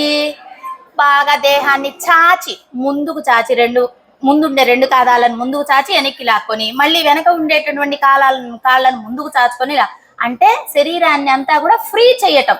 ఇప్పుడు వరకు పడుకుంటే ఒక కుదిచ్చినట్టు ఒకే స్టెప్ లో ఉంటుంది కదా, ఆ తర్వాత ఫ్రీ అవ్వటం కోసం మనం ఏం చేస్తాము? యోగాలు చేయాలి. ఎంతమంది చేస్తున్నాము? చెయ్యట్లేదు. ఆ సింహం మాత్రం బాగా చేస్తుంది. దాని ఆరోగ్యం దాంది. అలాగా మనం ఎలాగైతే ఒళ్ళిర్చి అబ్బా అప్పుడే నిద్ర లేగవలసి వచ్చింది, నిద్ర పోయినట్టే లేదు, అప్పుడే తెల్లవారిపోయింది అని లేచినట్టుగా అది కూడా బాగా చాచుకొని దాని జూలు ఇదిలించుకొని నిద్ర లెగుస్తూ ఉంటుంది. ఇంకా వెప్పాడు పేరుందుదరి. అది లేచి 4 పక్కలకు చూస్తుందట. లేచి అటు ఇటు ఇటు అటు అంతా 4 పక్కలకు చూస్తుంది. పరమాత్మ కూడా ఇలాగే అంతటా కాస్తూనే ఉన్నాడని చెప్పడానికి దీంతో పోల్చి చెప్తున్నారనమాట. వేరి మైరు పొంగ. వేరి అంటే పరిమళము అని అర్థం అన్నమాట. ఆ జూలులో సహజ సిద్ధంగా పరిమళం వస్తుంది. దానికి పరమాత్మ ఇచ్చినటువంటి లక్షణం. సహజ సిద్ధంగానే పరిమళం వస్తుంది. కానీ మన పరమాత్మ ఎటువంటి వాడు? సర్వగంధ. ఆయనకు మొత్తం పరిమళమే. ఇంతకు ముందు మనం పాసురాలలో చెప్పుకున్నాము. గోపికను నిద్ర లేపేటప్పుడు ఏమిటమ్మా, కృష్ణయ్య వచ్చి నీ పక్కన ఉంటే ఆయన యొక్క పరిమళాన్ని నువ్వు పీల్చుకుంటూ దాన్ని ఆయన వచ్చాడు వెళ్ళిపోయాడు, ఈమె మాత్రం ఆ పక్కకు అంటుకున్నటువంటి పరిమళాన్ని ఆస్వాదిస్తూ ఉంది. ఒక్కసారి కృష్ణయ్య తోటి ఉంటే ఆ పరిమళం అద్దుకుంటే 6 స్నానాలు చేసినా పోదట, అంత పరిమళ భరితుడు మన కృష్ణయ్య. అందుకని ఇక్కడ జూలుకేమో ఉండేటటువంటి పరిమళం సహజ సిద్ధంగా కొద్దిపాటిగా ఉంటుంది. కానీ సర్వగంధుడు కదా మన పెరుమాళ్ళు, ఈయనకు బోళ్ళంత పరిమళం కలిగి ఉన్నాడు అని దానిని తెలియచెప్తున్నారు. ముజంగి. తనకన్నా వేరైన జంతువులు ఇది లేచింది. ముజంగి అంటే గర్జించటం, గట్టిగా గర్జిస్తుంది కదా. అలా గర్జించేటప్పటికి తనకంటే పక్కన వేరు జంతువులు ఉంటాయి కదా అడవిలో, అవన్నీ ఎలాగంటే పాపం ఎక్కడో కొండలపై అలా పడుకుంటే పండు కదా, పండి రాలి కింద పడ్డట్టుగా అవి వచ్చి కింద పడేవట. అంత గట్టిగా గర్జిస్తుంది అని చెప్పటం. అది ఏవో మామూలుగా ఉంటాయి కదా నిద్ర మంతులు, పెద్దగా గర్జించేటప్పటికే వచ్చేసినాయి. ఇక్కడ గర్జన అంటే ఇంకోటి కూడా చెప్తున్నారు. పరమాత్మ గర్జించటము అంటే ఏమిటి అంటే వేదాలను అనుగ్రహించటం. పులి గర్జించటమేమో ఇతర ప్రాణులకు భయం పుట్టించేటట్టు, పరమాత్మేమో మనందరి మంచి కోరి వేదాలను అనుగ్రహించడం. గర్జించడం అంటే వేదాలను అనుగ్రహించటం. అలా గోపాంగనులు వచ్చిరా అని అంటే దానికి చెప్తున్నారు. మూరి నిమిరిందు ముజంగి పురప్పట్. వచ్చారు. అవి ఎలాగంటే ఒళ్ళంతా దులుపుకున్నాయి, చాచాయి, ఆ జూల్ను ఇదిలిచ్చుకున్నాయి, లేచాయి. ఈ విధంగా మీరు కూడా స్వామి ఒక సింహం కదా, మీరు కూడా ఆ విధంగా చాచి ఇదిలిచ్చుకొని 4 దిక్కులు చూసి మీరు కూడా ఆ విధంగా లేచి రండి. ఆ మొరటు సింహాన్ని నాకు పోలికగా చేసి చెబుతున్నారేమిటి అన్నారు పెరుమాళ్ళు. అప్పుడు వీళ్ళు అంటున్నారు, లేదు లేదు స్వామి, మేము అలా పోల్చుటలేదు అని. నీ పువ్వై పువ్వన్నా అంటే ఏమిటి? ఆ అతసి పుష్పంతో పోల్చిన వర్ణాన్ని తెలియచెప్తున్నారు. అంటే స్వామి అతసి పుష్పంతోటి నీ వర్ణాన్ని, అలాగే నీ శౌర్యాన్ని వచ్చేసి సింహంతో పోల్చి చెప్పాము. అంతేగాని వాటికి సరే మీ యొక్క సౌందర్యానికి గాని, మీ వర్ణానికి గాని, మీ శౌర్యానికి గాని ఏవి పోల్చి చెప్పలేము. ఏదో ఒకటి చెప్పుకోవాలి కాబట్టి చెప్పుకున్నాము. అలాగే ఉన్ కోయల్ నిన్నగనే పోందరుళి. ఆ పర్వత గుహలలో నుండి అది లేచి వస్తూ ఉన్నది. ఏది? సింహం. అలాగే పరమాత్మ కూడా వేదం అనేటటువంటి గుహలో నుంచి లేచి వస్తున్నారు అంటే ఈ విధంగా తెలియచెప్తున్నారు.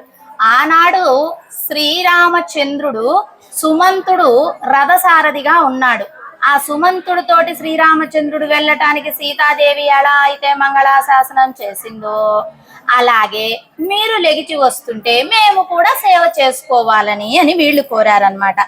అలా నీలో ఉండేటటువంటి ఒక్కొక్క గుణానికి ఏదో ఉదాహరణలుగా స్థైర్య, శౌర్య, ధైర్య వీటికేమో సింహాన్ని చెప్పుకున్నాము. ఆ శరీర వర్ణం నల్లగా ఉంటుంది కదా, దానికి అతసీ పుష్పాన్ని చెప్పాం. అతసీ పుష్పం ఏముంది, అది అలా కోసి పెడితే కొంచెం సేపటికి వరటిపోతుంది. కానీ పెరుమాళ్ళ యొక్క తిరుమేని వర్ణము కాంతివంతంగా మెరుస్తూ ఉంటుంది. మేమేదో కొద్దిపాటిగా చెప్పుకున్నాంలే స్వామి, తెలియక ఈ దృష్టాంతాలని చెప్పాంలే అని ఆండాళ్ళ తల్లి తెలియచెప్తుంది. పోందరుళి, మీరు ఇంకా ఇప్పుడు గుహలో నుంచి బయటికి రమ్మన్నారు కదా, ఇప్పుడు సభా మండపానికి రండి. ఎక్కడ పవళించి ఉన్నారో అక్కడి నుంచి లేచి, అంటే తిరుమాలిగలో కదా, ఇప్పుడు నందగోపుడు తిరుమాలిగలో వీళ్ళు ఉన్నారు, అక్కడ నుంచి మధ్య మండపానికి రావాలి. అంటే బెడ్రూమ్ లో నుంచి లెగిచి మధ్య మండపానికి రమ్మని చెప్పినట్టుగా సభా మండపానికి. పోందరులి అంటే కృపతోటి వేంచేయండి స్వామి అంటూ తెలియచెప్తున్నారు. అలా ఇక్కడ 4 రకాలైనటువంటి నడకలను తెలియచెప్తారు. శ్రీరంగంలో ఉత్సవాలు జరుగుతూ ఉంటాయి కదా, పురప్పాడులు, అప్పుడు వాళ్ళు చేస్తారు ఆ నడకలు. మనకు నిజంగా మనం వైకుంఠంలో చూస్తున్నామేమో అనిపించేటట్టు ఉంటుంది. ఆ నంబెరుమాళ్లకు అంత భోగ్యంగా అలంకారాలు చేస్తారు. ఆ మోత కాపులు అంటాం కదా, వాళ్ళని ఏమంటారంటే తిరుపాద తాంగిల్ అంటారు వాళ్ళను, మోత కాపులను. వాళ్ళు ఎంత వయ్యారంగా చేస్తారంటే సింహగతి ఉంటుంది, అలాగే గజగతి ఉంటుంది, అలాగే ఇంకా శార్ధూల గతి, వృషభ గతి, ఈ 4టిని మనకు చాలా వైభవంగా చూపిస్తారనమాట. సింహగతి ఎలా ఉంటుంది, ఇలా మోత కాపులు పట్టుకొని ఉంటారా, ఇటు సైడ్కు ఊగుతూ ఊగుతూ ముందుకు నడుస్తారనమాట గాంభీర్యంగా. సింహం అంటే ఏమిటి, శౌర్యమే కదా, ఆ శౌర్యాన్ని ప్రకాశింపచేసేటట్టుగా పెరుమాళ్ళ యొక్క శౌర్యం ప్రకాశించే విధంగా వీళ్ళు ఆ సింహగతులను చేస్తూ ఉంటారు. అలాగే ఈ సింహగతి ఇంకా గొప్పది ఏమిటి అంటే చూసిన వారిదే భాగ్యం అండి. లోచనాభ్య పిబన్నిప అంటే నోటితోటి ఎలాగైతే పాయసాన్ని జుర్రుకొని తింటామో ఆ విధంగా ఆ నేత్రాలతోటి ఆ సౌందర్యాన్ని జుర్రుకోవాలట, అంత వైభవంగా అక్కడ జరుగుతుంది అని చెప్తారు. అలాగే నంబిరుమాళ్లకు ఎలా ఉంటాయంటే బుగ్గన కొంచెం చొట్టలు కూడా, అదే బుగ్గ చొట్లు ఉంటే మంచిది, అందంగా ఉంటాయి, అవి కూడా ఉంటాయి నంబెరుమాళ్ళు. అంత వైభవంగా ఉంటారు, అంత భోగ్యంగా అలంకారాలు చేస్తారు. అక్కడ ఉండేటటువంటి మోత కాపులు అని చెప్పుకున్నాం కదా, తిరుపాద తాంగిల్, వీళ్ళు కూడా వయ్యారంగా నడుస్తూ పెరుమాళ్ళని తీసుకుపోతారు. అందుకే ఆ ఉత్సవాలు చూడాలి అని చెప్పేది మన పెద్దలు. ఇప్పుడు మనం మనస్సుతోటి అనుభవిద్దాం, తర్వాత వెళ్ళినప్పుడు చూద్దాం. అలా సింహావలోకనం అని కూడా మనం చెప్పుకుంటాం. ఎలాగంటే 4 అడుగులు ముందుకు వేసి 1 అడుగు వెనకేయటం, మళ్ళీ అటు ఇటు ఊపటము, 4 అడుగులు ముందుకు వేయటం, మళ్ళీ 1 అడుగు వెనక వేయటం. అంటే ఈ సింహావలోకనం అంటే కూడా మనం నేర్చుకున్న దాన్ని మళ్ళీ పునశ్చరణ గావించుకోవడం, రిమైండ్ చేసుకోవడం. గజగతి అది ఏనుగు మందంగా నడుస్తూ ఉంటుంది, అటుకు ఇటుకు, మొత్తం ఇటు కాలు పెట్టినప్పుడేమో ఇటు ఊగినట్టు ఉంటుంది, ఇటు కాలు పెట్టినప్పుడు అలా వాళ్ళు కూడా ఆ మదగజం ఎలా నడుస్తుందో ఆ మోత కాపులు కూడా అలా నడుస్తూ మనకు నంబెరుమాళ్ల యొక్క ఆ మదగజత్వాన్ని కూడా ఆయనలో ప్రదర్శించే విధంగా మనకు దర్శనాన్ని అనుగ్రహిస్తూ ఉంటారన్నమాట. అలాగే శార్ధూల గతి, శార్ధూలం అంటే ఏమిటి, పులి, అది కోపంగా ముందుకు సాగుతుంది, ఎప్పుడు లేడీ దొరుకుద్దా లటెక్కిన పట్టేద్దామని. అలాగే వీళ్ళు కూడా కోపంగా ముందుకు సాగటము, మళ్ళీ కొంచెం నడవటం, మళ్ళీ కోపంగా ఎగిరి గంతేసినట్టుగా ముందుకు సాగుతారనమాట. అయితే ఇక్కడ ఏంటంటే ఆయన చూసిన వెంటనే అయ్య బాబాయ్ పెరుమాళ్ళు ఏమిటి ఇలా వచ్చేస్తున్నారు, మనం చేసిన తప్పులు పాపాలన్నీ నాకు కనపడ్డాయే ఏమిటి ఇలా పరిగెత్తుతున్నారు అన్నట్టుగా ఆ పులి ఎలాగా నడక కలిగి ఉంటుందో ఆ విధంగా సేవింప చేస్తారు. అలాగే వృషభ గతి, వృషభం అంటే ఏమిటి, ఎద్దు, అది ఎలా నడుస్తుంది, గర్వంగా నడుస్తుంది, దాన్ని చూస్తేనే మనకు అది అలాగే వీళ్ళు కూడా గర్వంగా నడిచి పెరుమాళ్లకు పురప్పాడు సేవ చేస్తారనమాట. అలా ఈ నంబెరుమాళ్లను ఊపుతున్నట్టుగా వంగినట్టుగా ఇలా ఈ 4టిని మనకు తెలియచెప్తారు. కాకపోతే మనం ఇక్కడ ఇంకొకటి చెప్పుకుందాం, సర్పగతి. పాము ఎలా ఉంటుందట అంటే పుట్టలోకి పోయేటప్పుడు వంగినట్టుగా సన్నగా అయిపోయి పుట్టలోకి దూరుతుంది. అలాగే వీళ్ళు మోత కాపులు అని చెప్పుకున్నాం కదా, తిరుపాద తాంగల్ అని, వీళ్ళు కూడా అట కొంచెం 2 కాళ్ళను వంచి వంగినట్టుగా పోతారట. ఆ సర్పం లాగే ఎట్లాగైతే అది పుట్టలోకి పోతున్నప్పుడు ఎలా సన్నగైపోతుందో వీళ్ళు కూడా 2 మోకాళ్ళ దాకా వంచేసి చిన్నగయ్యి నడిచి మళ్ళీ ఈ యొక్క అంటే సర్పగతిని కూడా మనకు అక్కడ వాళ్ళు ప్రజెంట్ చేస్తారు, చూపిస్తారనమాట. అలాగ పెరుమాళ్లకు వైభవంగా జరుగుతాయి ఈ గతులన్నీ, ఈ సేవలన్నీ కూడా. ఆడ పొరపాటు అంటే ఎంత వైభవమో, ఎంత మందో వేదం చదివే వాళ్ళు, అలాగే ప్రబంధం సేవించేటటువంటి ఆచార్యులు ముందు పోతూ ఉంటారు. ఆ తర్వాత స్వామి వాహనం, ఆ తర్వాత చక్కగా భక్తులందరూ ఎంత వైభవంగా ఉంటుందో ఆ తిరుమాడ వీధులలో ఆయన యొక్క పొరపాటును సందర్శించాలి అంటే అది మహద్భాగ్యం అన్నమాట. అలా అక్కడ చాలా భోగ్యంగా జరుగుతుంది.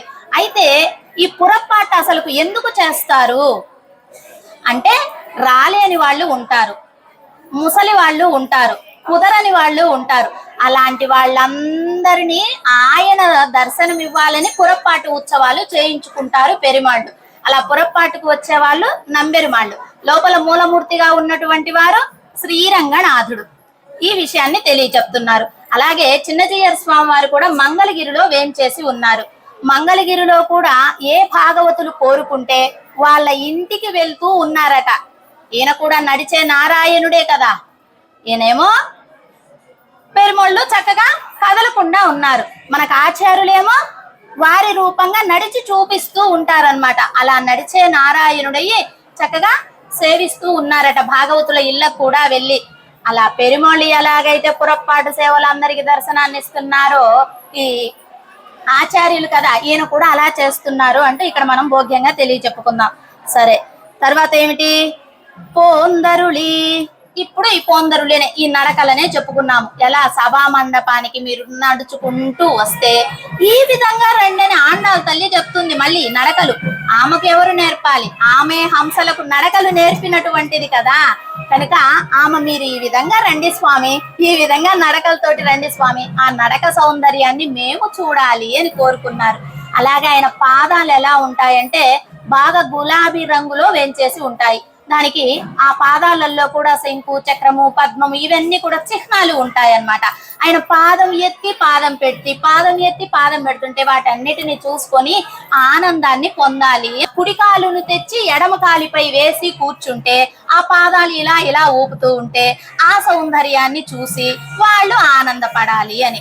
అలా సౌందర్యాన్ని చూపించే విధంగా మీరు రండి స్వామి అంటూ తెలియచెప్తున్నారు. అలాగే ఇక్కడ సింహాసనం అని చెప్పుకున్నాం కదా. సింహాసనం ఏమిటి అంటే ఆయన కూర్చునేటటువంటి సింహాసనానికి చైతన్యం, అచైతన్యం కలిగినటువంటి శిల్పుల్లాగా చెప్పబడి ఉంది. ఒకవైపు లీలా విభూతి, ఒకవైపు నిత్య విభూతి కూడా చెక్కబడి ఉన్నదన్నమాట. ఆ విధంగా ఆ సింహాసనము తయారై ఉన్నది. ఉన్నాము ఆండాళ్ళ తల్లి వేళ మీ భాగవతుల భక్తికి ఉప్పొంగిపోయి ఆమె ముందుగానే వేంచేసింది ఈరోజు. సరే, ఈ కొంచెం కూడా తెలుసుకునే ప్రయత్నాన్ని చేద్దాం. ఒక 5 నిమిషాలు ఒక పాట చెప్పండి.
సింహాసనానికి 8 కాళ్ళు ఉన్నాయి అని తెలియచెప్తున్నారు. ఏమిటవి అంటే ధర్మ, అధర్మ, అలాగే వైరాగ్య, అవైరాగ్య, ఐశ్వర్య, అనైశ్వర్య, జ్ఞాన, అజ్ఞాన, ఈ విధంగా ఆ సింహాసనానికి 8 కాళ్లను తెలియచెప్తున్నారు. అటువంటి సింహాసనంలోకి ఆయన నడిచి వచ్చి కూర్చోవాలి.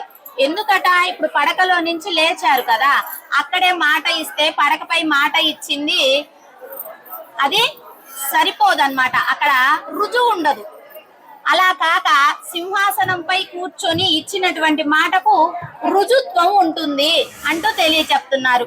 అలాగే రామావతారంలో సకృదేవ ప్రపన్నాయ అన్నారు, అది ఒక సూక్తి అయిపోయింది. అలాగే కృష్ణావతారంలో ఆ మహాభారత యుద్ధం జరిగేటప్పుడు చక్కగా పెరుమాళ్ళు ఒక చరమ శ్లోకం అంటాం కదా, దానిని కృప చేశారు. సర్వధర్మాన్ పరిత్యజ్య మాం ఏకం శరణం వ్రజ అంటూ, అది ఒక సూక్తి అయిపోయింది. మీరు ఇటువంటి సింహాసనంలో కూర్చొని ఇప్పుడు మేము ఆడపిల్లలమని తలవక మీరు చెప్తే అది కూడా ఒక సూక్తి అవుతుంది స్వామి. యాం వంద్యకారాయ్ అంటే ఏం చెప్తున్నారు, మేము వచ్చిన పనిని మీరు విచారించి కృప చేయాలి. మేము అడగము, మీరే ఏమి కావాలి అని విచారించి కృప చేయండి అని కోరుతున్నారు. ఏమిటట అది అంటే, స్వామి రామావతారంలో ఋషులు వాళ్ళు పాపం ఆ రాక్షసులు ఇబ్బంది పెడుతూ ఉంటే ఆ ఇబ్బందులకు ఓర్వలేక తర్వాత మీకు వచ్చి విన్నవించుకున్నారు. అప్పుడు అయ్యో నేను రాలేకపోతేనే, నేను ముందే పోయి రక్షించవలసి ఉన్నదే, రక్షించలేకపోతేనే అన్నారు. ఈ రోజు కూడా మేము ఆడపిల్లలము, అర్ధరాత్రి చలి అని తలవక వచ్చాం కదా, మరి మాకు కావలసిన ఏమిటో మీరే విచారించి ఇవ్వాలి. ఎందుకంటే ఆయన గుణం ఏమిటి, అయ్యో నేను ముందు పోయే చెయ్యలేకపోతేనే అనేటటువంటి గుణం కదా, ఆ గుణం కలిగి ఉన్నవారు కాబట్టి అయ్యో నేనే ముందు రావాల్సిందే మీ దగ్గరికి, మీరు ఇంత కష్టపడి వచ్చారే అని ఆయన తలవాలి అన్నారు. అలాగే ఇక్కడ ఏమన్నారు, ముందుకు జరగండి, తలవకండి గతి లేని వారము అని. మీకు తోడు నప్పిన్నై పిరాటే ఉంది కదా, పురుషకారిణి అయినటువంటి నప్పిన్నై పిరాటే మీ తోటి ఉన్నది మీ గోష్ఠిలో, మీరు గతి లేని వారు ఎలా అవుతారు అని ఆయన బాధపడ్డాడట. అయ్యో భాగవతులు గతి లేని వారు అంటే ఆయన ఓర్చుకోలేడు పాపం పరమాత్మ, అలా ఆయన బాధపడ్డాడట. ఎలా అంటే తిరుమాలిరం సోలై అనేటటువంటి దివ్య దేశంలో సుందర బాహు పెరుమాళ్ళు వేంచేసి ఉన్నారు. ఇవాళ ఏమిటి అన్ని నరసింహస్వామి వేంచేస్తున్నారు మనకు చక్కగా. ఆయన చాలా అందంగా ఉంటారు, అజగియ పెరుమాళ్ళు నరసింహస్వామి. అక్కడ వేంచేసి ఉన్నప్పుడు ఈయన వెళ్ళారు, ఎవరు, కిడాంబి ఆచ్యాన్ అనేటటువంటి వారు వెళ్ళారు. వెళ్తే ఆయన అన్నారటను, ఒక శ్లోకం పాడకూడదా అన్నారట పెరుమాళ్ళు. అంటే ఈయన ఎలా పాడాడట, ఏదో శరణాగతిగా మేము గతి లేని వారం అని అర్థం వచ్చేటట్టుగా పాడాడట.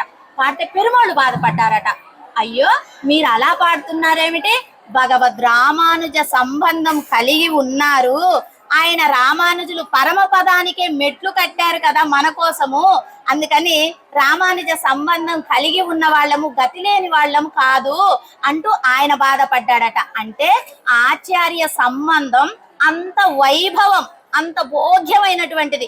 ఆ సంబంధం కలిగి ఉంటే ఇంకా ఎవరు కూడా గతి లేని వారమని తలవనక్కరే లేదు అంటూ ఏమి కోరి వచ్చారో చెప్పండి అని అడిగారు కదా పెరుమాళ్ళు.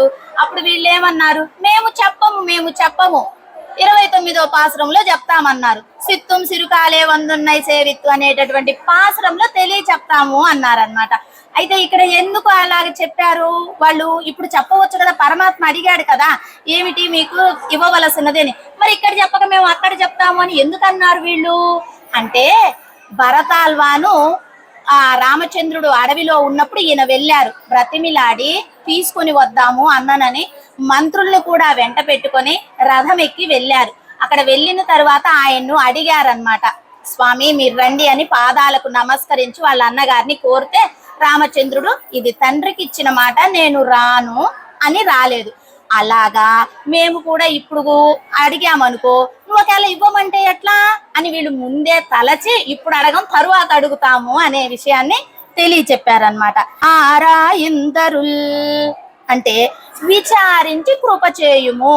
ఏం విచారించి కృప చేయాలట అంటే, మీరు ఎందుకు వచ్చారు, ఎందుకు ఉపవాసం ఉండి చిక్కిపోయారు, వీళ్ళు చిక్కిపోయారు కదా పాపం, ఎందులకు అని పరమాత్మ అడిగితే, అయ్యా మేమేమేం చేసామో తెలుసా ఇలా చిక్కిపోవటానికి, పిల్లలందరినీ నిద్ర లేపుకున్నాము, నందగోపుడు ఇంటికి వచ్చాము, నా ద్వారపాలకులను నిద్రలేపుకున్నాము, తర్వాత ఆచార్యుడిగా భావన చేసి నందుడిని నిద్రలేపుకున్నాము, ఆ తర్వాత యశోదా పిరాటిని మంత్రంగా భావన చేసి ఆమెను నిద్రలేపుకున్నాము, అలాగే వాళ్ళ అన్నగారైనటువంటి బలరాముడిని నిద్రలేపుకున్నాము, తర్వాత నప్పిన్నై పిరాటిని నిద్రలేపుకొని ఆమె పురుషకారిణితోటి మా గోష్ఠి అంతా కలిసి మేము ఇప్పుడు మీ దగ్గరికి వచ్చాము, అందుకని చిక్కిపోయాము.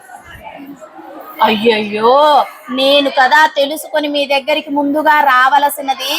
ఆ రోజు గుహుడు ఎదురైతే అయ్యో నడిచొచ్చావా గుహుడా అని కౌగిలించుకున్నాడు కదా ఈయన, అలాగ నేను కదా రావలసినది, మీరు ఇంత కష్టపడ్డారా అని ఆయన కూడా తన యొక్క బాధను, అంటే భాగవతులు కష్టపడితే చూడలేరు, మన పిల్లలు కష్టపడితే మనము చూడలేము. మనకు తెలియకుండా వాళ్ళు గంటలు గంటలు ఆఫీసులలో వర్కులు చేస్తే పర్వాలేదు, కానీ మన ఇంట్లో 4 అబ్బా వీడికి వెన్నుపూసన వస్తుందేమో ఇంతసేపు కూర్చొని చేస్తుంది మనకి బాధ. ఆఫీసులలో 10 గంటలు చేసినా మనకు తెలియదు, మన కళ్ళ ముందు చూస్తే బాధ. అలాగే పెరుమాళ్ళు కూడా అయ్యో చిన్న పిల్లలే, అర్ధరాత్రే చీకటే నా కోసం వచ్చారే, నేను కదా ముందు వెళ్ళి వాళ్ళకు వాళ్ళకి కావలసిన ఇవ్వవలసినది అని పెరుమాళ్ళు ఇక్కడ మనకు ఆ విధంగా నాదే లోటు జరిగినది అంటూ తెలియచెప్పారు. ఇంకా రేపటి పాశ్రంలో ఈయన నడిచి వస్తే ఆ కాళ్ళ సౌందర్యాన్ని, పాదాల సౌందర్యాన్ని అన్ని చూశారు కదా, అప్పుడు ఎంత ఎర్రగా కందిపోయి ఉన్నాయి ఈ పాదాలు, అప్పుడు అలా జరిగి ఇలా నడిచి అలా చాచి కదా అని ఆ వైభవం అంతా రేపు పాసురంలో చెప్పి ఆ యొక్క శ్రమనంతా, పరమాత్మకు శ్రమంతా తీరిపోయేటట్లుగా ఆండాల తల్లి మంగళాశాసన పాసురాన్ని రేపు అనుగ్రహించబోతుంది. రేపటి పాసురంలో ఇంకా ఏమి విశేషాన్ని మనకు అమ్మ కృపతోటి తెలియపరుస్తుందో, చాలా ఉన్నటువంటి లోతైనది కదా తిరుప్పావై, ఎంత విశేషంగా తెలియచెప్పుకుంటున్నా ఇంకా వస్తూనే ఉంటుంది. అమ్మ రేపేం అనుగ్రహిస్తుందో రేపటి రోజున తెలుసుకుందాం. సరే, నిన్నటి నామం తలుస్తూ ఉన్నారా?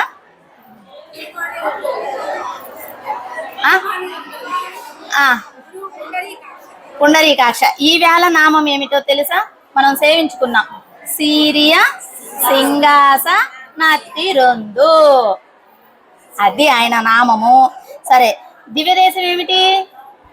ఏమొచ్చింది ఇందులో? దివ్యదేశం అహోబిలం. ఇంకా ఆ దివ్యదేశం పేరేమిటి? తిరుమాలిరం సోలై అనేటటువంటి దివ్యదేశం. ఇప్పుడు అదేగా మనం చక్కగా సేవించుకున్నాం. అందులో ఆడ 108 గంగాళాల పాయసాన్ని ఆరగింపు చేసినటువంటి దివ్య ప్రదేశం అయిపోయా, అజగీయ పెరుమోళ్ళు వేంచేసి ఉన్నదైపోయా. అందుకని ఈవేళ నామము వైభవమే, దివ్యదేశము వైభవమే. అలా అహోబిలం కూడా చదవచ్చు. ఇంకా శ్రీరంగంలో పురప్పాడు సేవించుకున్నాం కదా నమ్మాల వారిని, అందుకని శ్రీరంగము తలవచ్చు. ఇంకా ఇంకొకటి ఏమిటంటే భగవద్ రామానుజుల వారు మనకు మెట్లు కట్టి పరంపదాన్ని అనుగ్రహిస్తున్నారన్నాం కదా. మరి రామానుజులు ఎక్కడ వేంచేసి ఉంటారు? శ్రీ పెరుంబుదూర్. ఆయన ఎక్కడ అవతరించారు? తిరు అవతార స్థలం ఎక్కడ? శ్రీ పెరుంబుదూర్. శ్రీ పెరుంబుదూరు దివ్యక్షేత్రమా? కాదు, అభిమాన క్షేత్రం, ఆచార్యుల వారు అవతరించినటువంటి స్థలము. కనుక శ్రీ పెరుంబుదూరుని కూడా చక్కగా మనము సేవించుకొని వచ్చును. అంటే ఆచార్యుల నామం అంటే మనం ఎన్నో నామాలు చెప్తూ ఉన్నాం. అయ్యో మాకు అంది కూడా మేము పలకలేము అంటే ఇంకా చిన్నగా రామానుజ, సింపుల్ కదా, 4 లెటర్స్, అలా కూడా సేవించుకొని వచ్చును. ఎందుకు ఆ నామాన్ని చెప్పుకుంటున్నామంటే మళ్ళీ మనము ఏదో ఒకటి తలుస్తూ ఉంటాం, అనుకోలేదనుకో మన సంసారంలో మనం పడిపోతూ ఉంటాం అన్నమాట. అలా నామాన్ని ఏది తలచినా మహద్భాగ్యమే. అలా నామాన్ని చెప్పుకుంటూ ఉన్నాము. జయ శ్రీమన్నారాయణ. రేపు మంగళాశాసన పాసురం. సర్వాపరాధాన్ క్షమా ప్రార్థయామి. సర్వం శ్రీకృష్ణ పాదారవిందార్పణమస్తు. అడియన్ లక్ష్మీ రామానుజ దాసి.